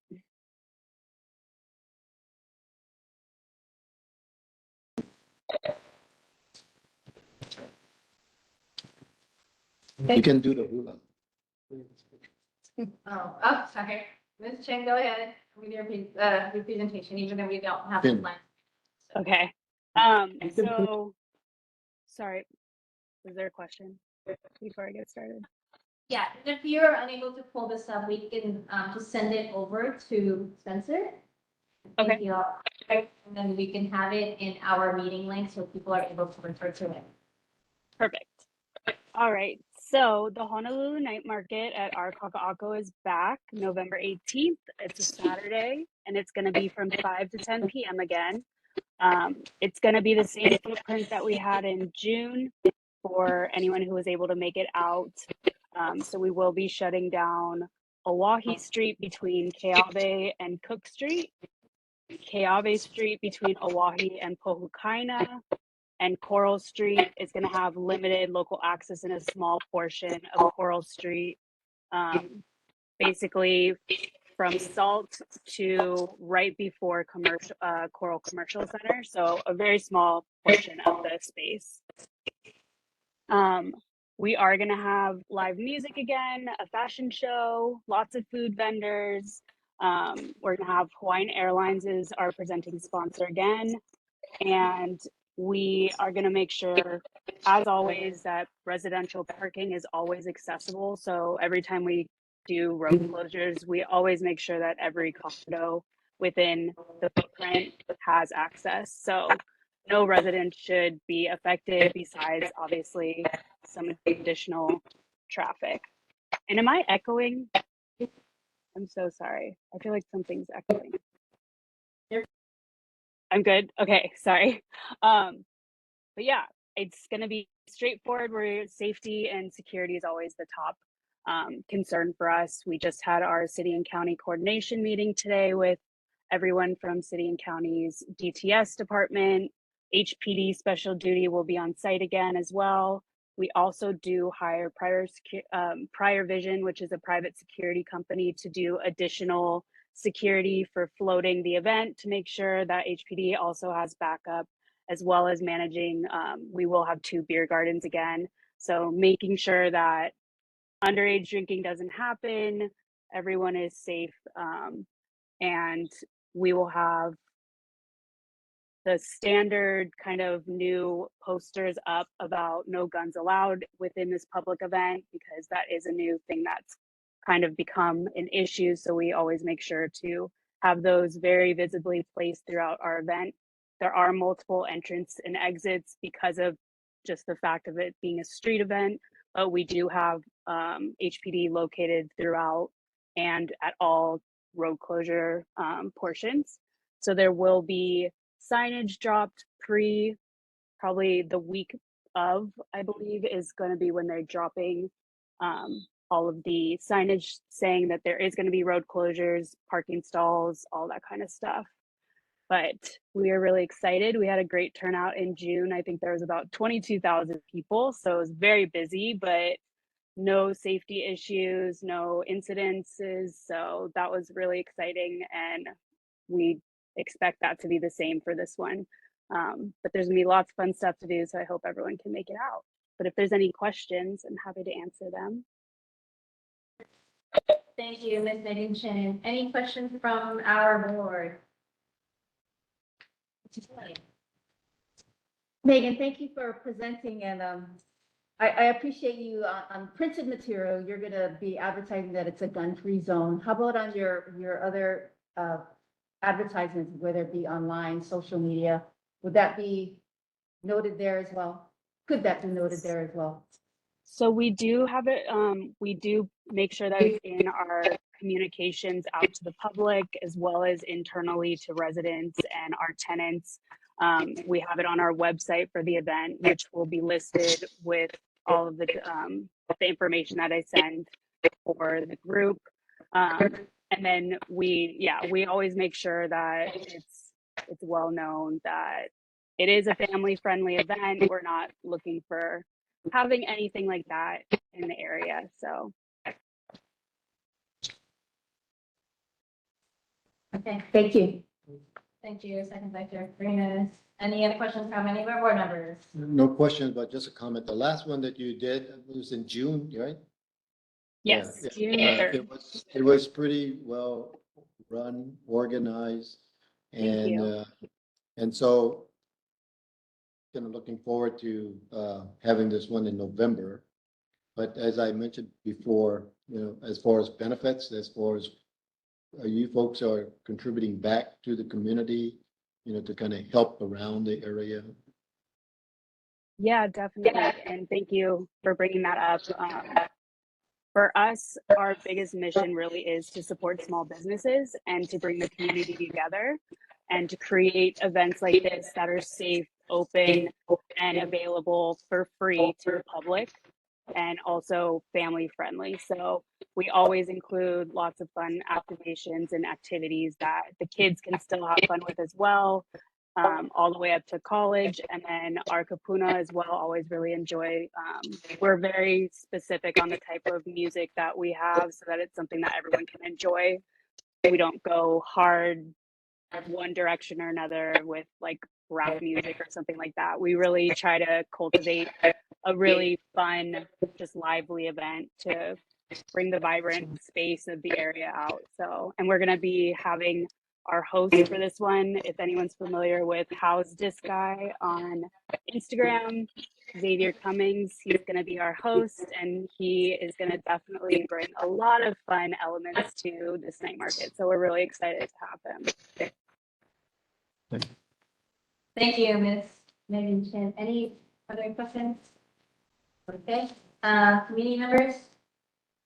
Okay, thank you again for being here with us tonight and informing us about the night market. Thank you. Hope to see you guys all there, and we'll make sure to send over the slides that we had as well. Thank you. Thank you. Moving on to sub-district reports, member Jeannie Rice has been very diligent in following up with certain events, things that are going on, issues in her sub-district. So, Member Rice. Thank you. So one of the more important things that I followed up with the council member Say's office is the slowness of the renovations at McCoy Pavilion. There are so many organizations. The city and county is losing revenue because these projects have been they started before the pandemic, believe it or not. So I reached out to, Councilmember Say's office and Brandon, forgive me. Zakia's was very helpful in providing information, which could blow your mind a little bit. To renovate a kitchen at 1 point something million is taking over 4 years. It's not Calvin Say's problem or Brandon's problem. It's whoever at the city level. No one's minding the store. No one's pushing the contractor. No one's paying attention. So after a number of communications back and forth, I learned that hopefully, the projects will be completed, the whole courtyard, the kitchen, and everything else that's going on there by April 2024. Let's hold our breath. That's how I feel. I look out at that every morning and I see 2 or 4 construction workers every day. That ain't gonna make it complete anytime soon, in my opinion. But I thank Brandon and Calvin Say for putting up with me and my emails and pressuring them to get answers for me. But one question I would like answered is in the last email that Brandon sent to me was that they're still waiting since January of this year for a directory for DPR for our district. And I'm wondering if Brandon's online or Councilmember Say is online. How do we push that so you get the directory so we can help push and get things done that the community is begging? That's one issue for me. The next issue, and I want to thank Speaker Psyche and Senator Maury Walkie and Adrian Tam. I've been pushing a lot only because every morning when I'm walking 2 hours in the Ward Village, Kaka'ako area, a year ago, July of last year, we had 2 rallies, one to get the crosswalk reinstated at Queen and Waimanu Streets, which is still a death trap, and the Kolawalo Malka Park off-leash dog park. And I get good comments, bad comments, in between comments. I'm tired of the comments, so I kind of pushed last week, and I have a nice little letter or update from Speaker Psyche and Sharon Maury Walkie's office, and I'll just read it really quick. We know that you must be anxiously awaiting to the completion of these 2 projects: a permanent crosswalk, pedestrian refuge, and rapid flashing beacons will replace the temporary crosswalk signage and pedestrian island located on Queen and at Kolawalo Park, Queen and Waimanu Street. An off-leash dog park to consist of 2 separate sections where large and small dogs will be built at Kolawalo Park, Malka, which will also have lighting, water, benches, and fences. HCDA, Hawaii Community Development Authority, is working on both of these projects, and yes, we know things take time. And yes, we know supply chain issues caused a lot of disruption, especially here for Hawaii. But people are frustrated and people want to see, especially the crosswalk, get that project done.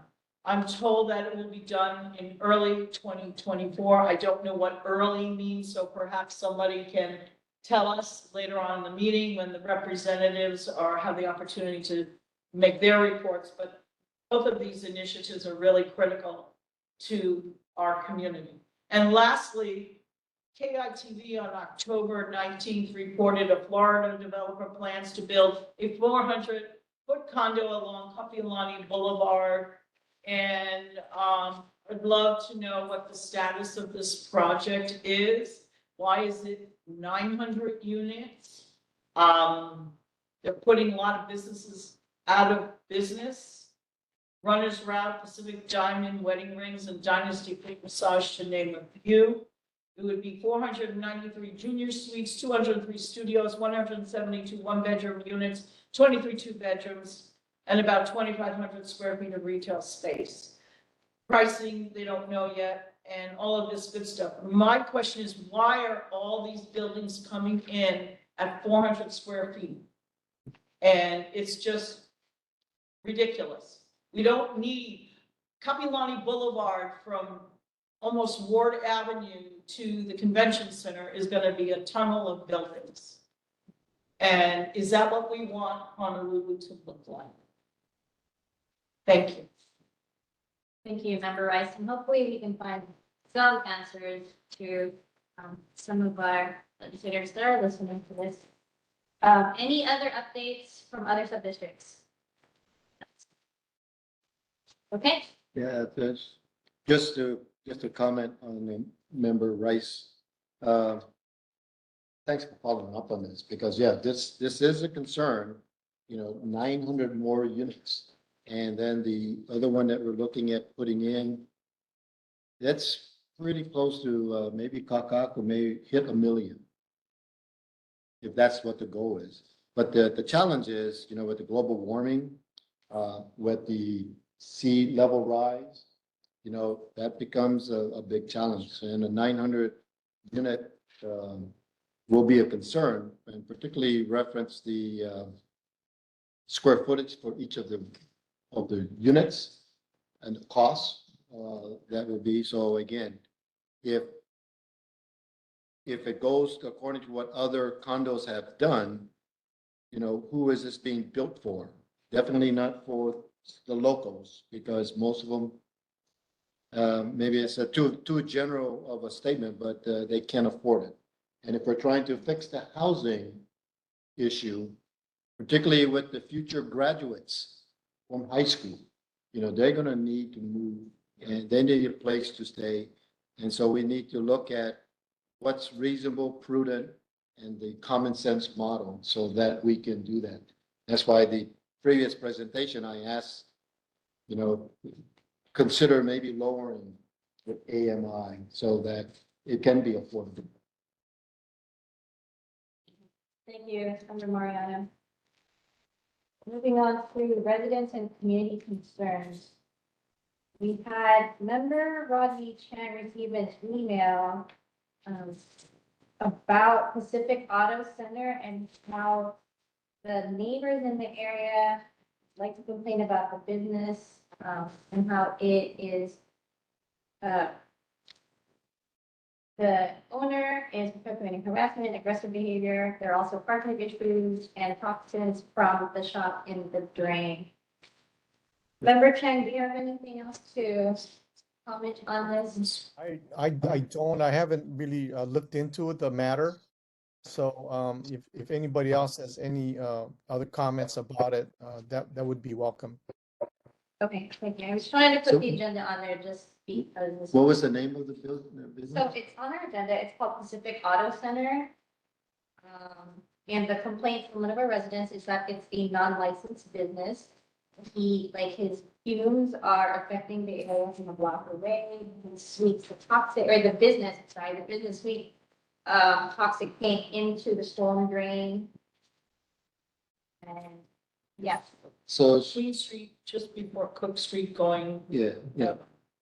So is it possible to, see, we have some representatives listening, have the, something that's equivalent to the EPA to come out there and do a study, particularly if they're doing some waste, hazardous material being spilled, air pollution, those things, just to see what's happening there. Yeah, because if it's going in the storm drains, then it going into the ocean. So is that something there, Rodney? Actually, I think the issue might be that we get someone from the Department of Health to take a Right. look. I think that would be the right direction to go, but I have not had a chance to take a look at this. Yeah,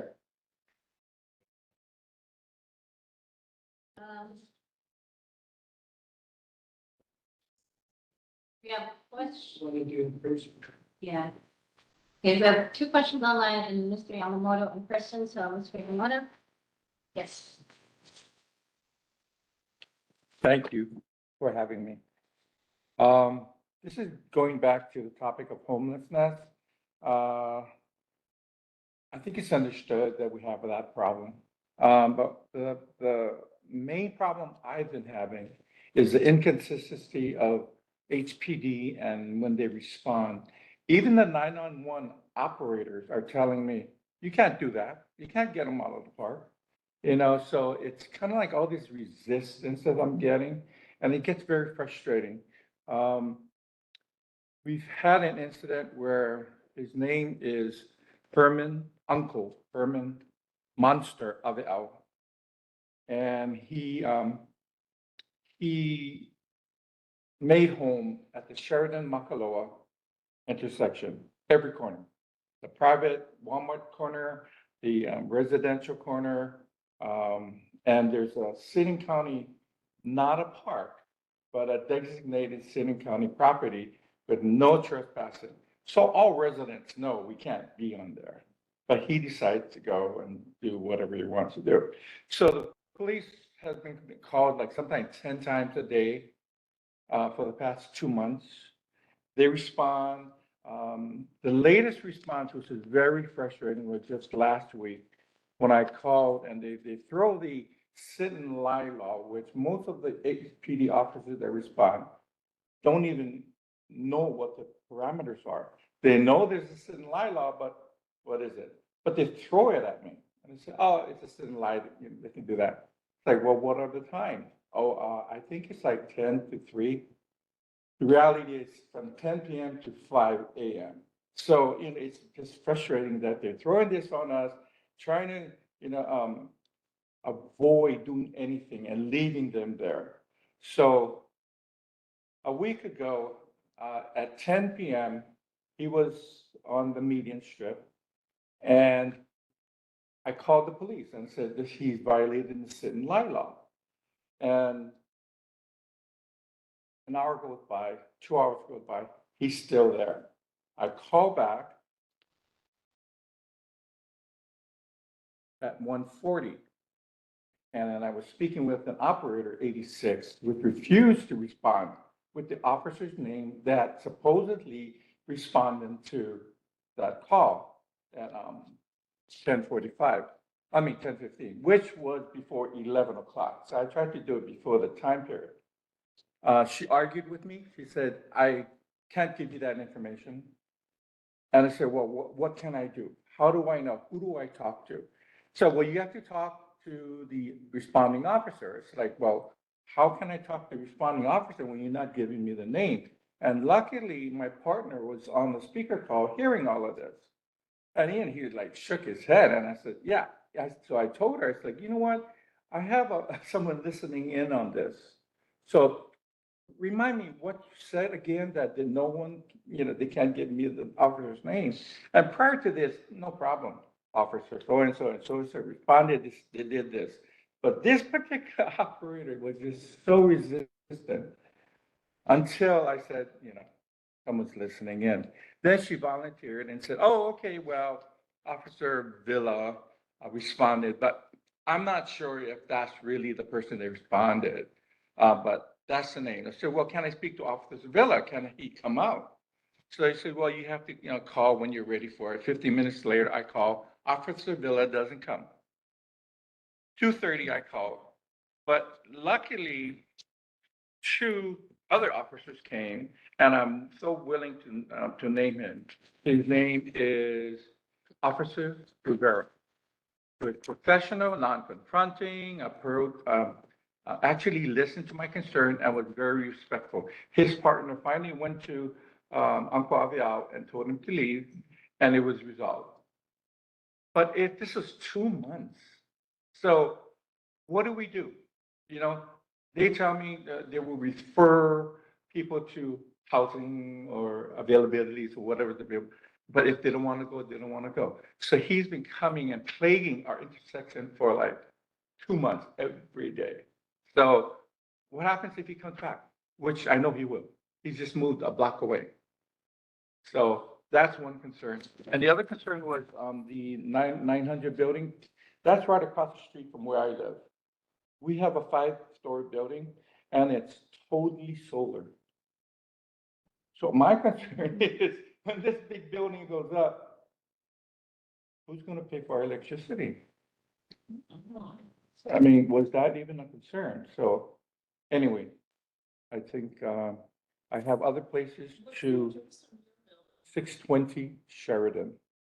And that's right across Rounds Route between Millions Korean Restaurant and Blue Cross Animal Hospital. Yeah, where that little building caught on fire twice. Yeah, you have solar, yeah? Yeah, you do have. Totally solar, yeah. And I think businesses in there too, right? No, we're just completely 32 unit residential, yeah. So anyway, that's another concern I'm glad you guys were able to bring up, and hopefully we can see what happens. Mr. Yamamoto, thank you for coming here. No, thank you very much. It's so important to hear your concerns. So yeah, truly, thank you. Yeah, thank you. I just didn't know where else to go.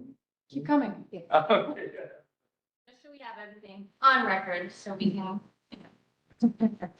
Thank you. We have a question or a comment online from Novia.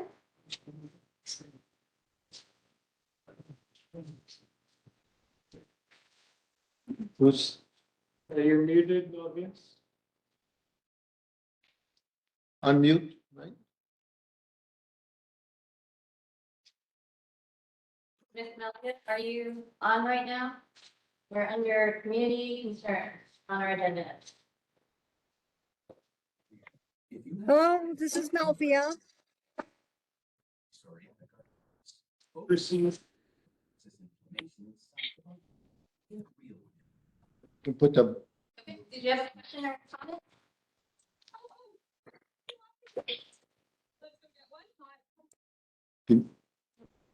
okay, Okay, thank you. Ms. Mari K. Aloha.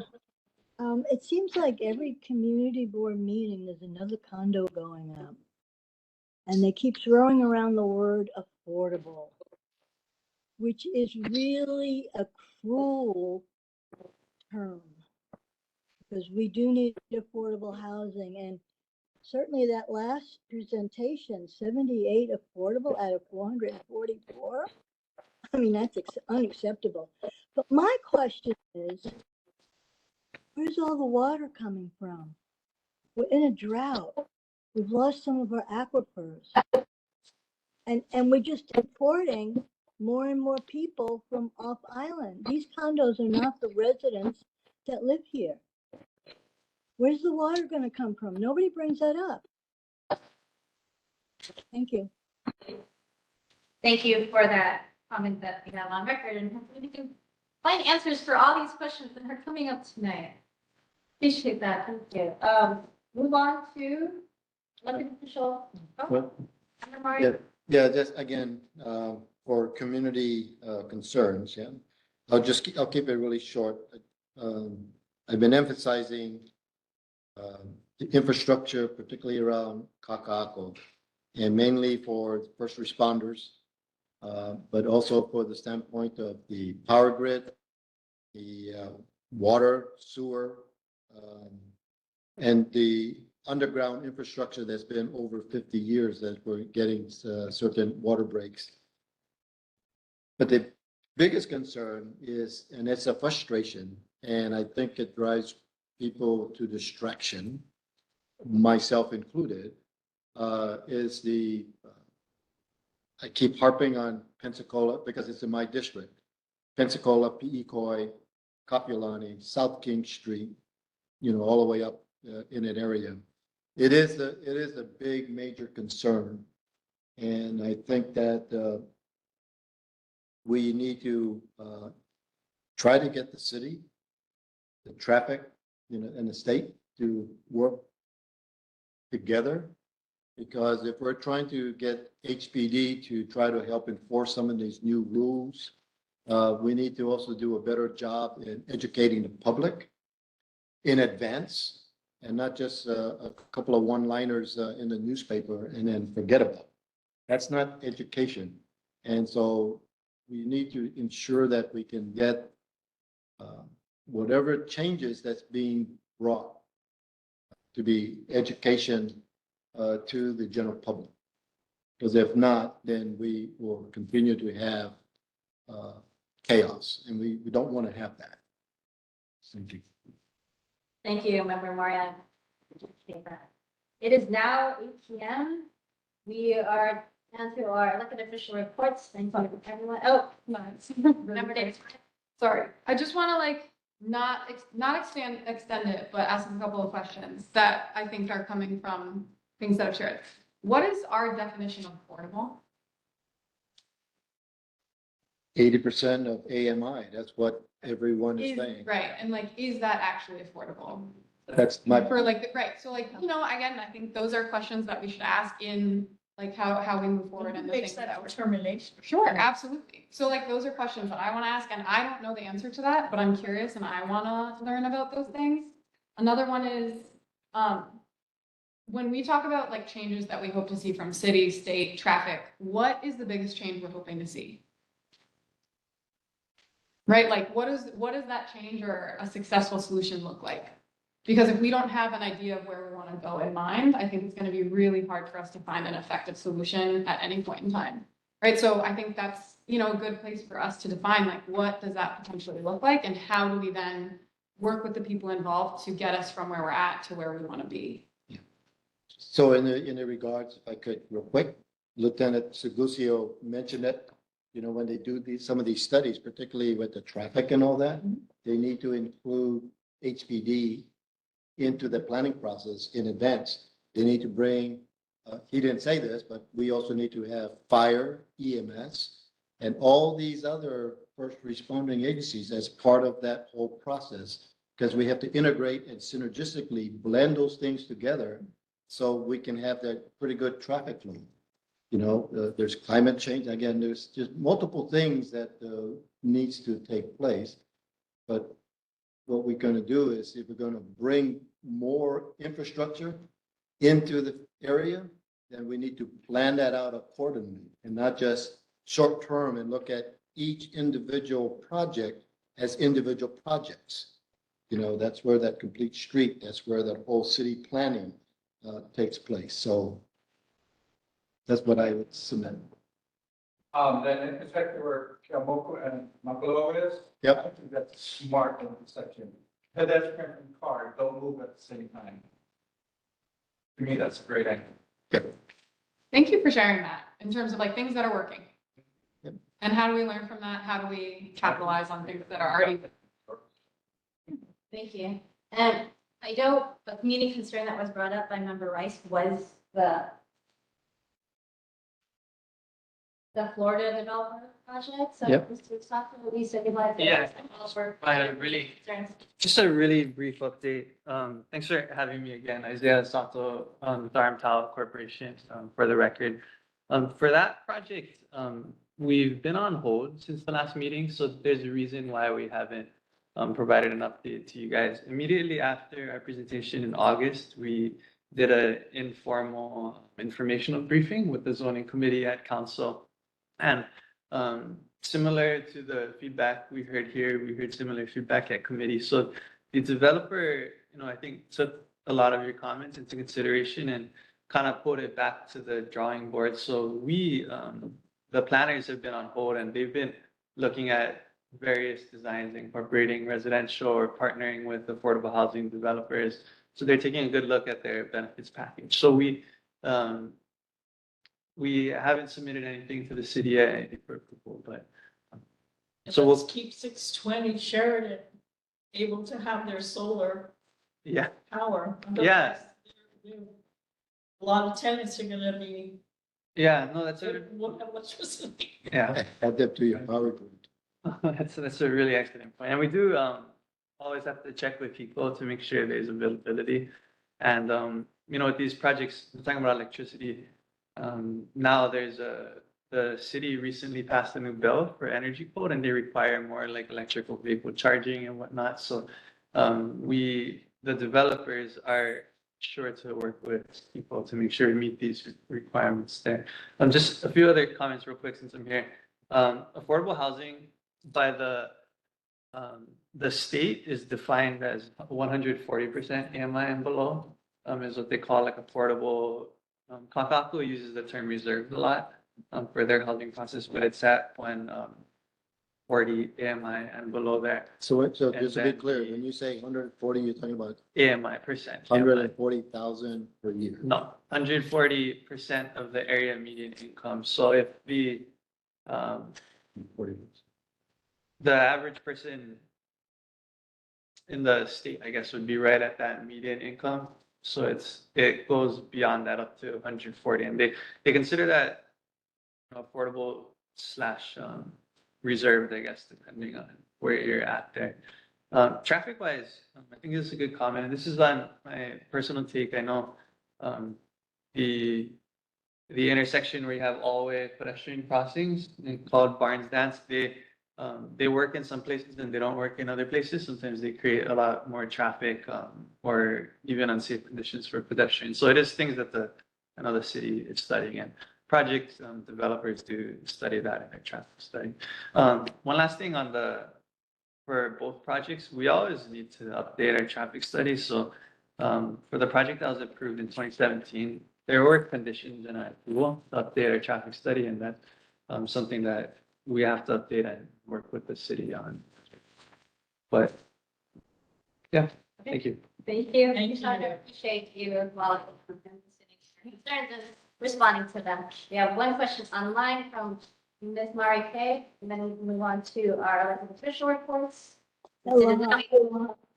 I just wanted to say that this configuration that they get affordable housing from is ridiculous. It's not reality. Affordable housing is 30% of your income, period. And all these new houses going up, all these new condos, each one of them, in order to be approved, should have 1/3 low income in the building, 1/3 medium, and 1/3 wealthy. And everybody pays 30% of their income, period. That supports everything. We're talking about reality.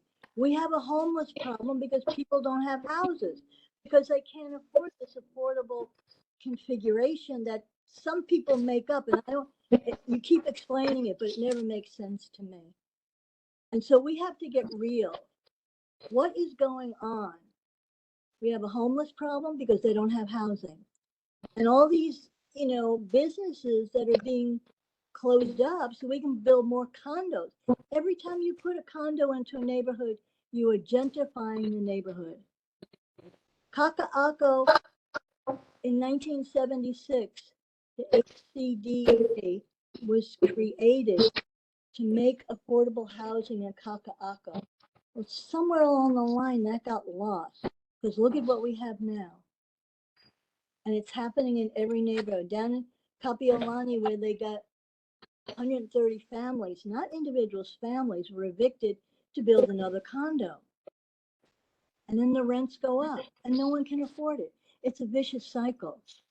And then you have, well, it's only affordable for 30 years. Then you got to start all over again. This is insanity. Thank you. Thank you, Ms. Mari, for your comments. Appreciate it. Let's move on. It's now at 8:09 to elected official reports. Mayor Rick Gilardi or Representative Ben Sullivan. Thank you, Charlie. If you could just give me some guidance as to how much time I should take. I know that you're running tight on the agenda. I don't know what time you normally like to close the meeting, but there's a number of people after me as well. What? Sorry, could you repeat that? Yeah, A little slower. Sure. So my question is, if you could give me some guidance as to how much time I should take, given where we are in the meeting. I'm not sure how much time I should take for this and how many other speakers you have, and what time you intend to conclude the meeting. Yeah, we can do 3 minutes. Great. Okay, my name is Ben Sullivan. I'm the Deputy Director for the Office of Climate Change, Sustainability, and Resiliency. I'm happy to be here tonight. Speaking to you, I have several updates from the mayor's office, and then I have a couple of informational responses that I don't know if you got in writing, but we'll get to that in just a moment. So the first one was discussed already. Here, let me start my timer so I can stay on this 3-minute track. But the first item was already discussed, and that was the ACLU lawsuit, which seeks to prohibit the city from enforcing public welfare laws and takes away the city's ability to enforce laws that protect and safeguard the public. As I think you know, the city disagrees with the ACLU lawsuit and really understands that homelessness is a complex and pressing issue that affects us all. So the mayor wants to assure everyone that the city is committed to addressing the issue with compassion and empathy, and will continue to focus on finding long-term solutions. So, you know, really very much an important part of the conversation tonight is how do we deal with people on the street? How do we strike a balance and issue, you know, solve problems, but also solve community concerns, neighborhood concerns, and all those things. And so that's another complexifying factor for that. Second update, Safe and Sound Waikiki Initiative hit its first year mark, and it's been a very successful mark to reduce crime in Waikiki. So that was just celebrated on September 5th. A third update is that we continue to work on affordable housing. So September was a busy month for the when it comes to the city's plan to help facilitate and create new affordable housing units. Some of the projects we've been working on, Parkway Village in Kapolei, Tihapai Place in Kailua, and Hale. So I'm a Kauai boy. I don't know all the place names for Oahu, so I ask you all for forgiveness, but Hale Waiolu in Chinatown is the third. So thank you for that. Safety tips for Fire Prevention Week. Fire Prevention Week is from October 8th to October 13th. Wildland fire season is year-round in Hawaii, and drought conditions have increased the threat of wildfire across the island, our island home. Visit the Honolulu Fire Department's Instagram and Facebook pages every day during Fire Prevention Week for tips. We got 1 minute left. Oahu parking meters get updated all across Oahu. The city's credit card friendly on-street parking meters have been upgraded to better serve the public. These 4G connected parking meters were modernized to allow users to pay for parking safely, securely, and quickly. And by the end of the year, many of the coin-only meters will be upgraded to the new systems as well.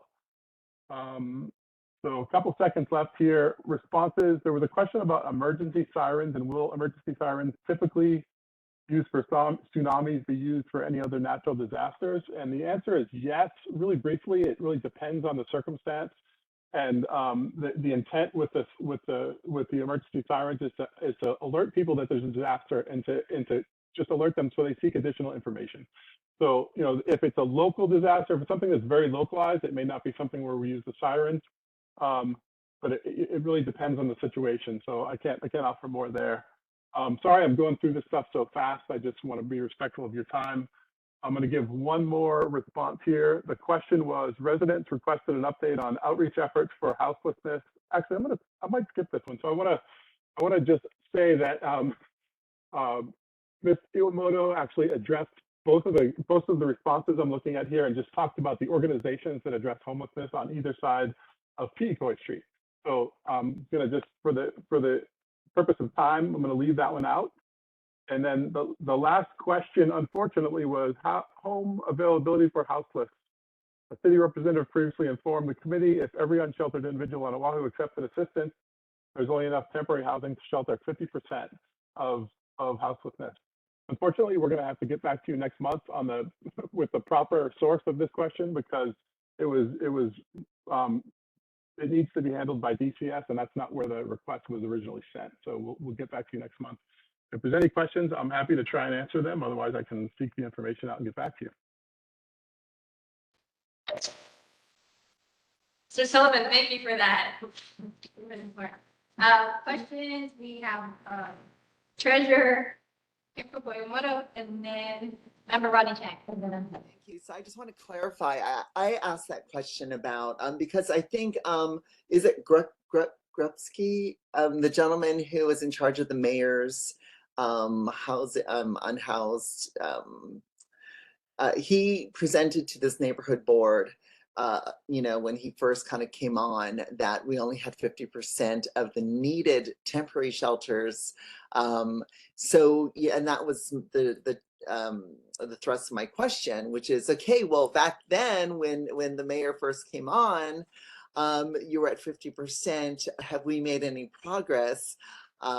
That's number one. And my second question is, I remember actually the mayor campaigning on not using compassionate disruption, or just not using the sit-lie bans, and he's going to solve this differently. And yet now we find us in our, I feel like us because it's all of our taxpayer money and resources in this ACLU lawsuit because of what's going on with that.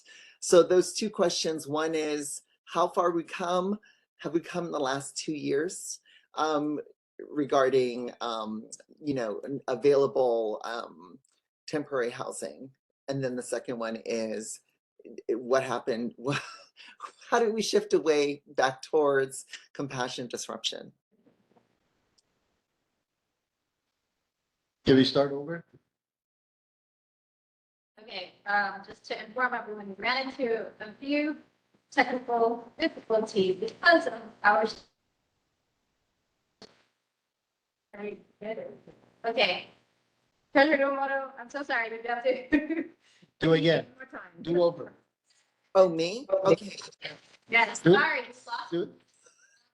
I feel like I use enough hand motions that you guys can read my hands. Anyway, so yeah, I asked the question originally, I guess Grubsky, who was in charge of the homeless program for the mayor, he initially told us he was the source of information that if every single unhoused person wanted shelter today, there would only be enough temporary shelter available for only half of all the people, at least on Oahu. And then the second question was, the mayor campaigned on not continuing Mayor Caldwell's compassionate disruption, sit-lie ban enforcement, and now we find ourselves, using, taxpayer resources to fight this ACLU lawsuit that basically is coming out, arising out of this continued arrest and disposing of property and IDs and stuff like that. So for Mr. Sullivan. So for the first question, I'm going to get back to you next month, and that's the question about the 5% and what progress have we made, and that's just referring to DCS and getting some additional reporting. And the second question, I am not expert on this, but what I will say is that this is one of many strategies that is necessary, and so it is not the strategy. This is not just compassionate disruption, continue to move people. There's a lot of pieces to this puzzle that we're using to try to solve the homelessness issue, and it's really complicated. And so, working on mental health issues, collaborating with the State Department of Health, getting more temporary housing, all these things are critical to the solution. And I think the challenge perhaps with the ACLU lawsuit is that it's targeting one of the strategies, and it's as you've heard on this call tonight, really very, very limited in terms of what we can do to respond to reasonable public safety and health concerns on the streets of Oahu. And so this is really something we're going to use in combination with many other tools, and it's a balance.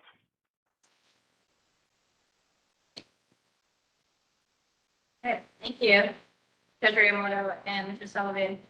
Member Chang, you have a question? Yes, I do. Yes. This is old stuff that goes back before you and probably even before the current mayor. Parking meters still have not been put back in place on Kaheka Street and on Ahana Street. So the last time they said, yep, it's on the list to do, but it's been 2 years, and I'm just wondering how far or how long that list must be that you can't get to this. That's number one. Number two is I complained about a dead tree on Ahana Street. That's spelled Ahana. And, my concern was that with a dead tree there, that would cause other problems. Well, other problems have occurred now. The tree is now termite ridden. And, I don't know about you, but having a tree fall on somebody or somebody's car, again, that's our tax dollars being used up. Simple problem, get somebody over there, take down the darn tree. So these are just two items that I mentioned before, and one that was brought up recently was at the corner of Kaheka and Leona Street. It appears that the sidewalk is imploding.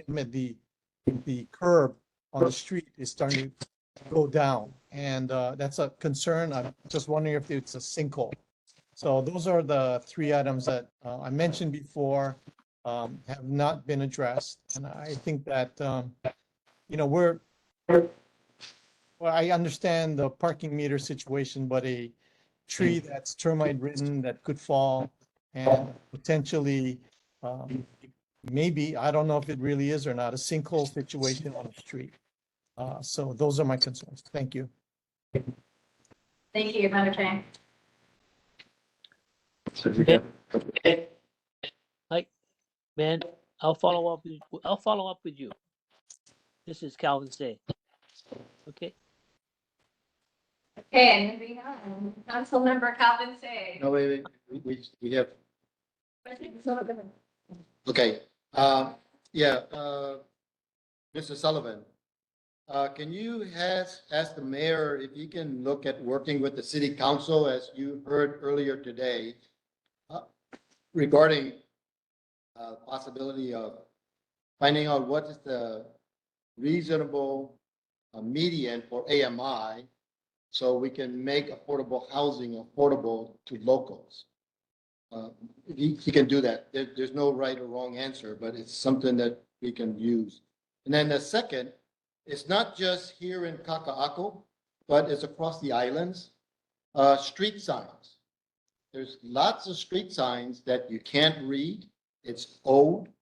There's some intersections, there's too many street signs, and it's where it's overload for sensory movement.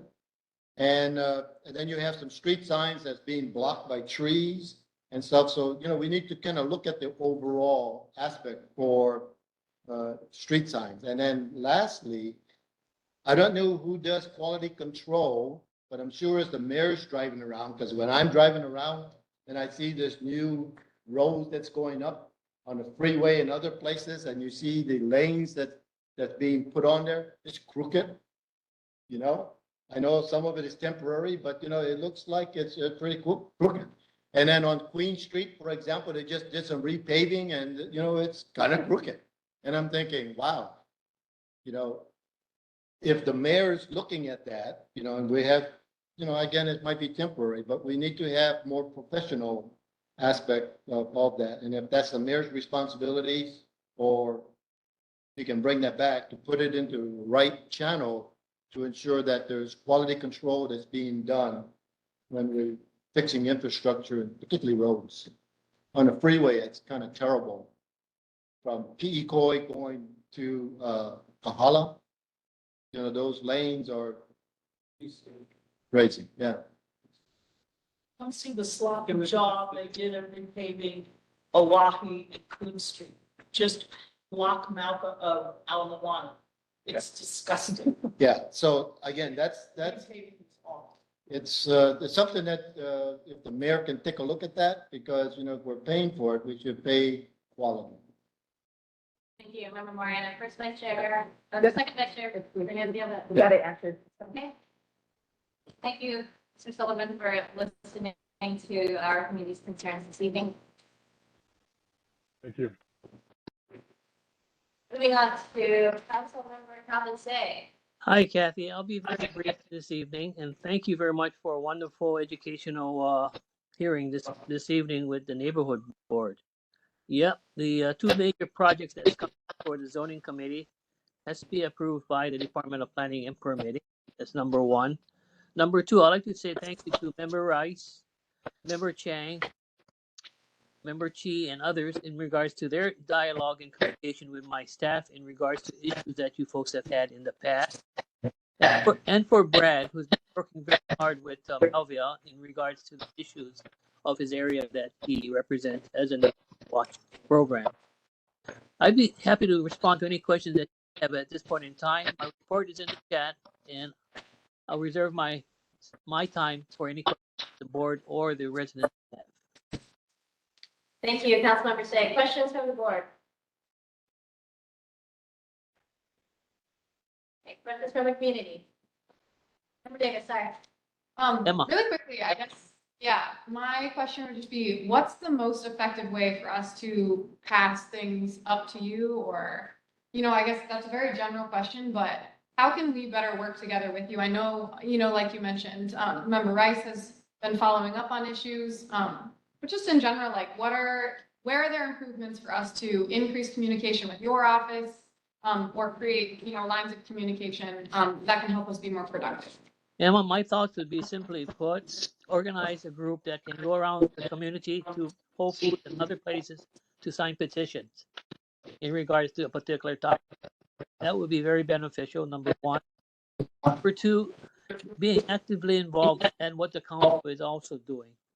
We have one committee, zoning committee hearings a month, and one public hearing in regards to the food council. I also sit on 4 other committees that keep myself very busy.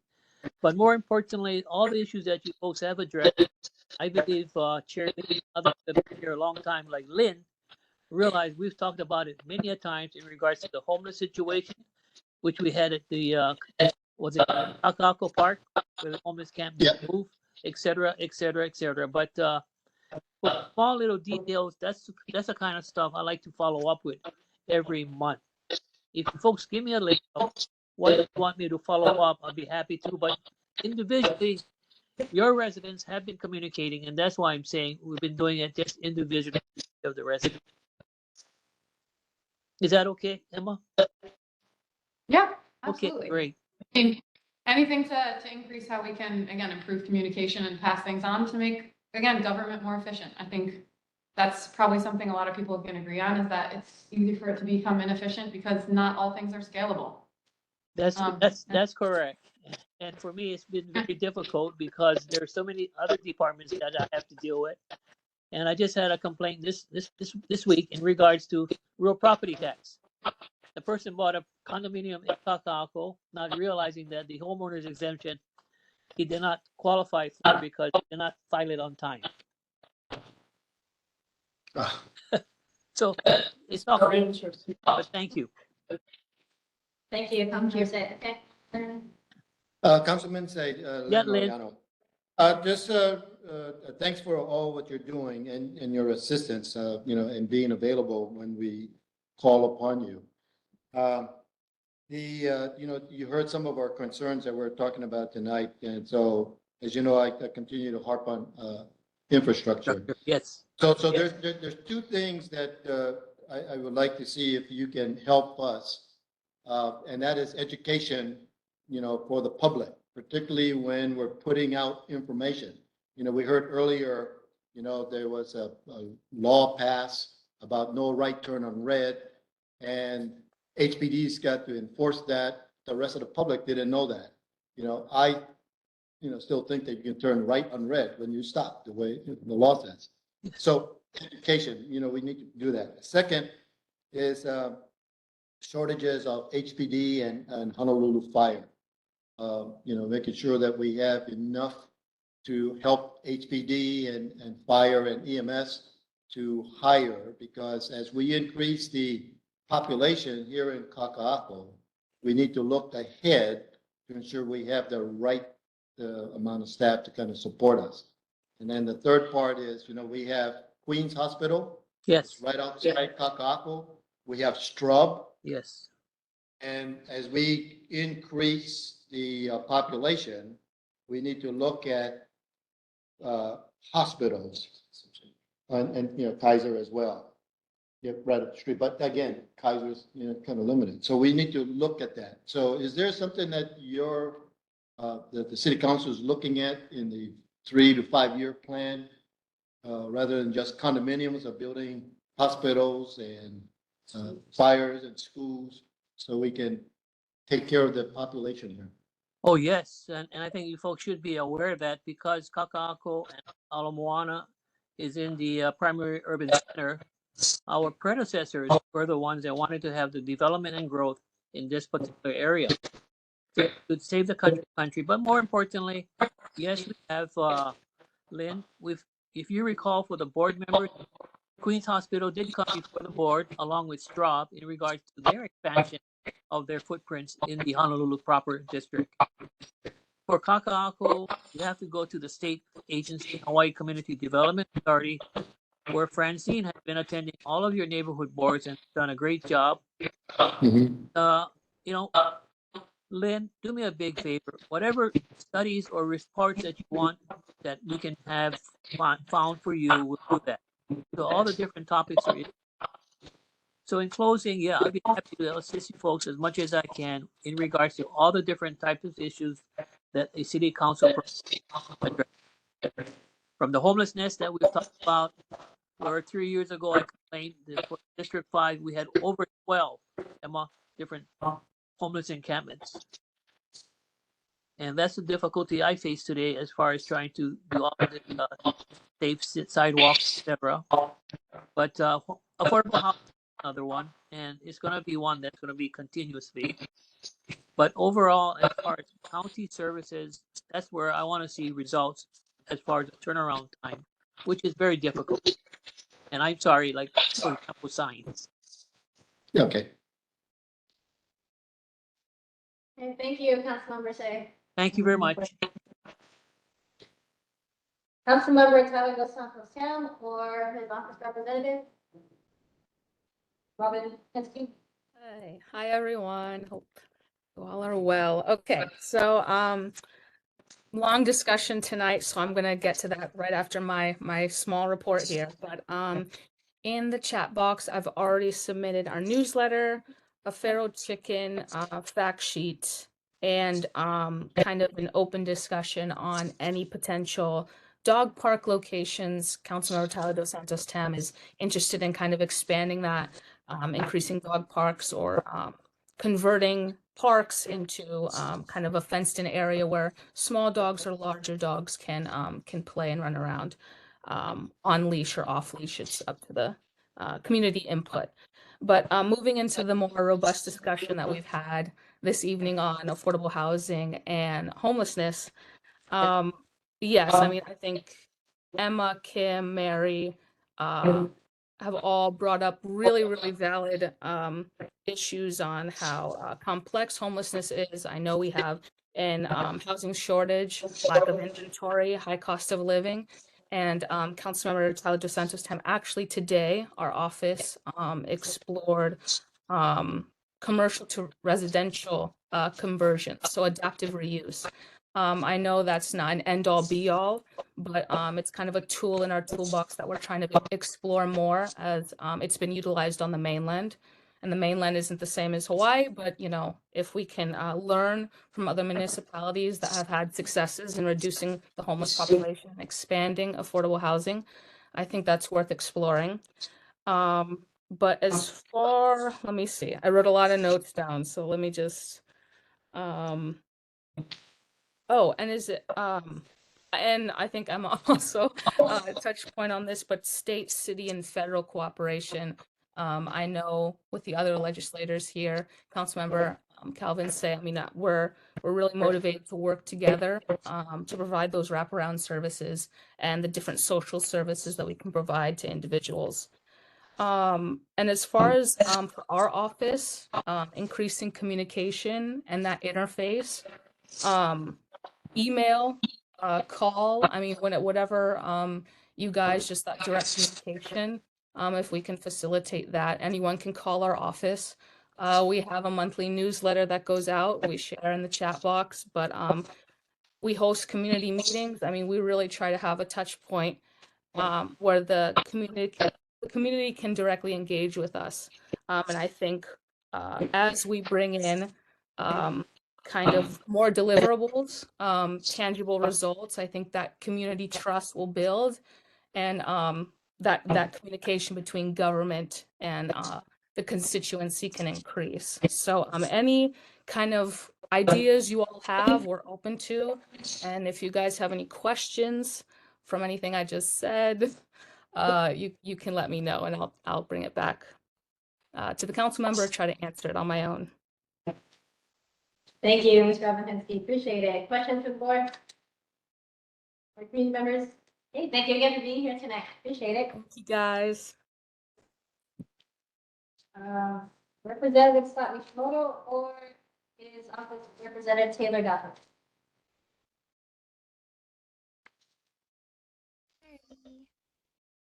Aloha Chair and Board. Let's see, I'm sorry, my video isn't working, but can you hear me? Yes. Hi, Chair Lee, but really quick, we just wanted to notify you about a e-waste drive at McKinley High School happening this Saturday from 9 to 11 a.m. So my boss and myself will be there, but essentially any electronic waste that you have, we will be collecting it and it'll be properly disposed of. What is it? Electronic waste. Could you repeat that again for our board members and everyone here? Yeah. I don't think we caught that.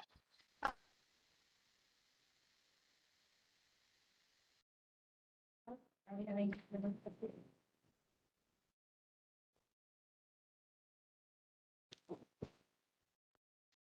Sorry. Just really quickly, it's gonna be an electronic school this Saturday from 9 to 11 a.m. 9 to 11. E-waste disposal at McKinley High School this Saturday from 9 to 11. Yeah, Yeah. sorry, I'll drop the graphic in the chat. Okay. Thank you. So is there a size limit? How much? What can be done? Typically, people actually bring quite a bit of things, whether that's like large TVs or even like really old computers. That tends to be a popular thing to bring. So things you wouldn't normally be able to dispose of in terms of electronic waste, people bring those in. How about printers? Sorry, I'm sorry, what did you say? How about printers? Are printers allowed to be brought? Printers like Yeah. Yeah, I've seen printers being brought in as well.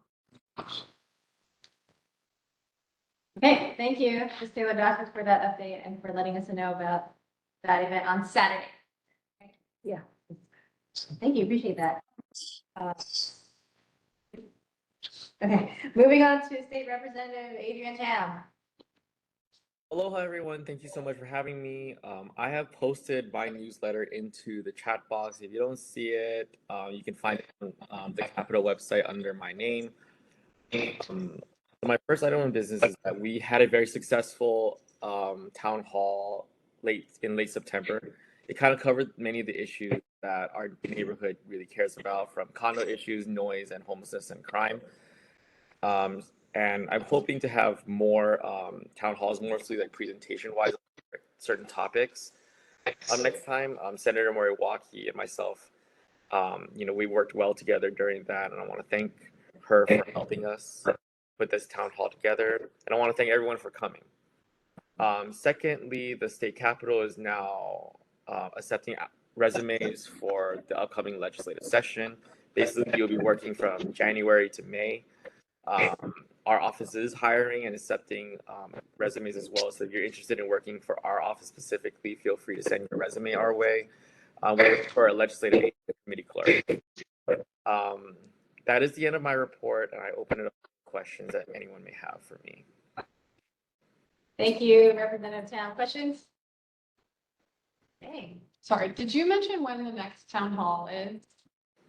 We don't have a set town hall yet, but we will let you know as soon as we schedule one. If you would like to really keep up to date information in our office, we do have a monthly newsletter that goes out via email. Please send if you subscribe, just feel free to email my office and we'll put you on the list. Thank you. Thank you, Representative Tam. Appreciate you being here tonight. Thank you.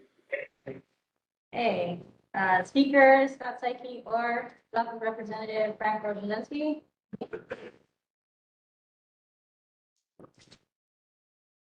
Do we have someone from Speaker Psyche's office on out? Yeah, hi Charlie, members of the board. Thank you for having us tonight. I submitted our October neighborhood board report from Speaker Psyche, but if anyone has any questions, I'd be happy to answer them or can follow up with you. Okay, questions? Thank you for being here tonight. Senator Moriwaki or Representative Charles Mizumoto? Hi, Charles, on behalf of Senator Moriwaki, I posted a link to our report. Couple things. So the HCDA is accepting testimony on adopting into their actual rules what's been in statute. And there's a lot of different things, but basically what we're interested in is the ban on residential development in Kakako Makai. So they are accepting testimony up to the hearing date on November 1st, but the sooner the better. We received complaints about construction at the park, and that's on 825 Keomoku, where they're building that big building. Several apartments, residents complained about it. So we met with the with Man Inc., who is the general contractor, and DOH explained to them, you know, the noise that they can and can't make, and the residents were saying that it was starting to get really noisy, just even as early as 5 a.m. So hopefully they'll comply with the rules there as far as noise is concerned. And then there's I know council member touched on it, but there was an update on Koloalu Park. So they are building a permanent crosswalk with the island in the center, and then flashing beacons, and then that off-leash dog park that we're all anticipating and really looking forward to. It'll have a section for the large and the small dogs, like Hansky was saying, and we're excited about that, and they're looking to complete it in 2024. If you have any other questions, please let me know. Thanks. Okay, thank you, Mr. Izumoto. On behalf of Senator Moriwaki, any questions? Okay, appreciate it. Thank you for being here. Member Chang? Yeah, Charles, I saw that Senator Moriarty is going to have another meeting, I guess, with concerned residents regarding the noise coming from the park at Keomoku this coming Friday at 1 p.m. I want to thank her for putting it on, and I will be attending that Zoom meeting. So I want to thank her office for the invitation, and I've talked to the people in the neighborhood as well as a couple resident managers as well as board members. So I'm hoping to make that meeting. I hope I don't get sidetracked on it, but I want to thank her for the meeting. Thank you. Great, thanks. And I really appreciate that people, you know, want to come to the table and find a solution for this. Okay, thank you, Member Chang and Mr. Izumoto, for your response and for being here tonight. We have Adam Weintraub from Governor Green's office. Thank you for being here in person this evening. Well, sorry for missing a couple of months. We were a little busy at the emergency management agency the last couple of months. I brought you copies of the newsletter for anyone online. It's available at governor.hawaii.gov. Welcome to your question. Thank you, Mr. Weintraub. Questions from the board? Okay, questions from the community? Thank you again for being here tonight.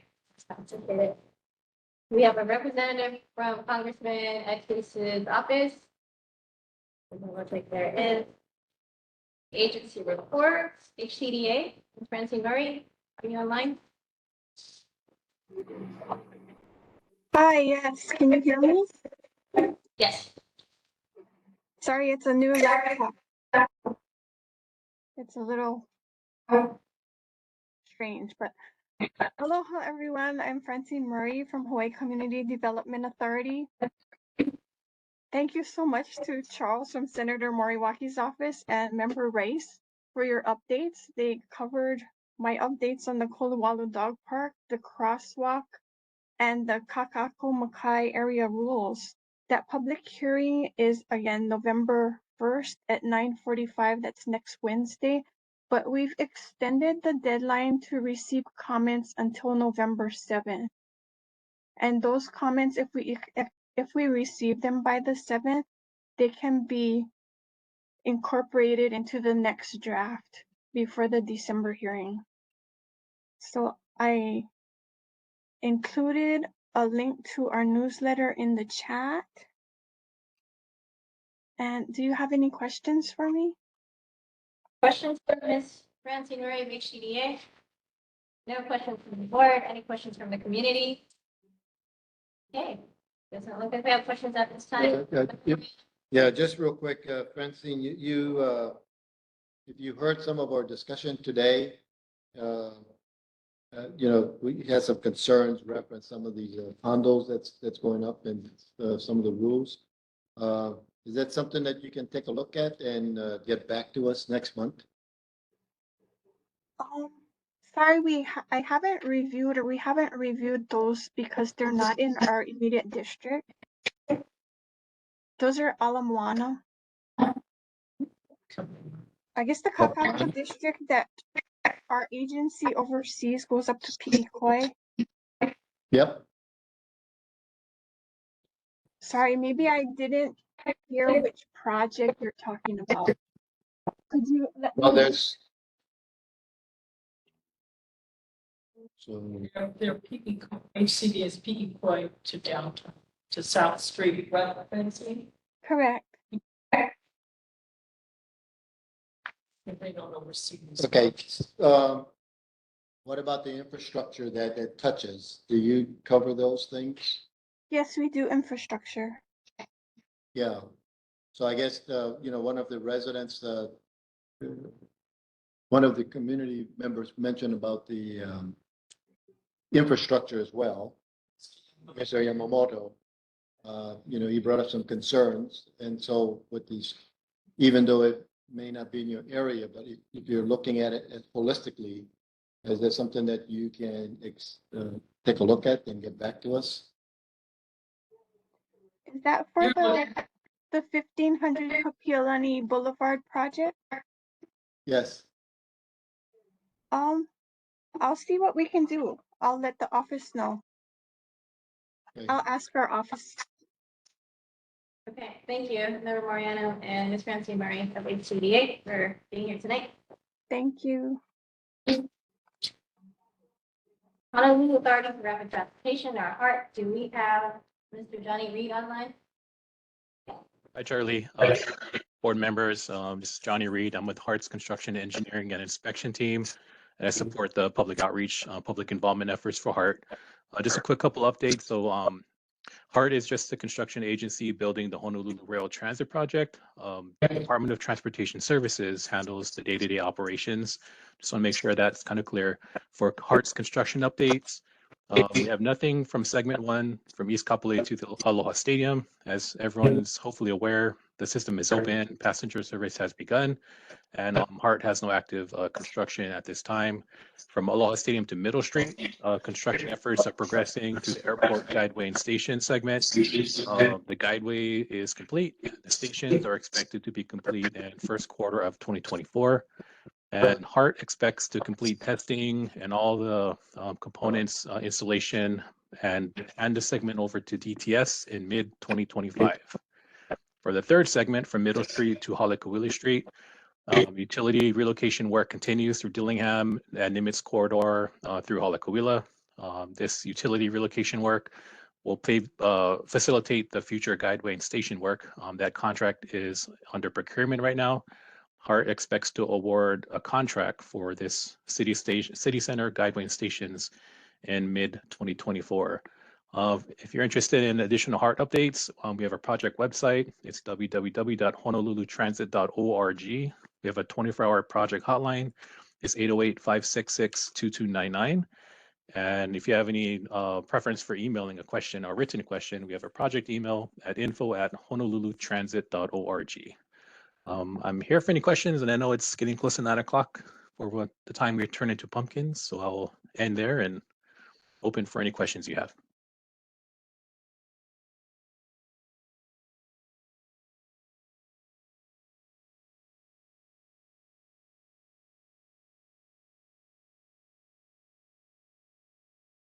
Sorry, Chair, I think it might be muted. I saw your camera pan over, but I don't hear any audio up there. So what's the ridership like from the Kapolei to the stadium? Is it average? Is something that you're expecting or lower, higher? So the City Department of Transportation Services, DTS, they have a Skyline website. It's honolulu.gov/skyline. DTS manages the day-to-day operations. They track the ridership numbers. I don't have that off the top of my head, but I know on that website there's a category of links, and one of them has ridership reports, and I'm navigating secretly on my computer right now. But they have June through September ridership numbers. It's a clickable link that you can click on. So for September, for example, 91,088 passengers were tallied in September 2023. But again, those are anything related to rider fares, ridership numbers, day-to-day operations of the system. That's under DTS. That'll be on the honolulu.gov/skyline. Part is the construction component of DTS is the operations day-to-day component of the system. So that might be another source of information for you. I'll put that in the chat too as well. Sure. Okay. Thank you for the question, Member Mariano, and thank you, Mr. Johnny Reed, for being here tonight. Appreciate it. Honolulu Board of Water Supply, do we have anyone online? Okay, I believe they turned in the thing by email, so we'll upload that if it hasn't been updated. In the interest of time, I'll just go over the announcements quickly. It's pretty much the same announcement we had. Resources like our social media accounts for our board, permit reviews, liquor commission public hearings, and our next meeting. The Alamana Kaka'ako Neighborhood Board meets every fourth Tuesday of the month, not including recess meetings. So our next one will be after Thanksgiving, November 28th. And as a reminder, we will be in recess in December. And these meetings are broadcasted on Olelo, and hopefully we get Olelo here and there's a meeting. I'm gonna say that out loud on the record. But I think we are good for this evening. Thank you everyone for joining us. It is 8:53 p.m. and we are adjourned.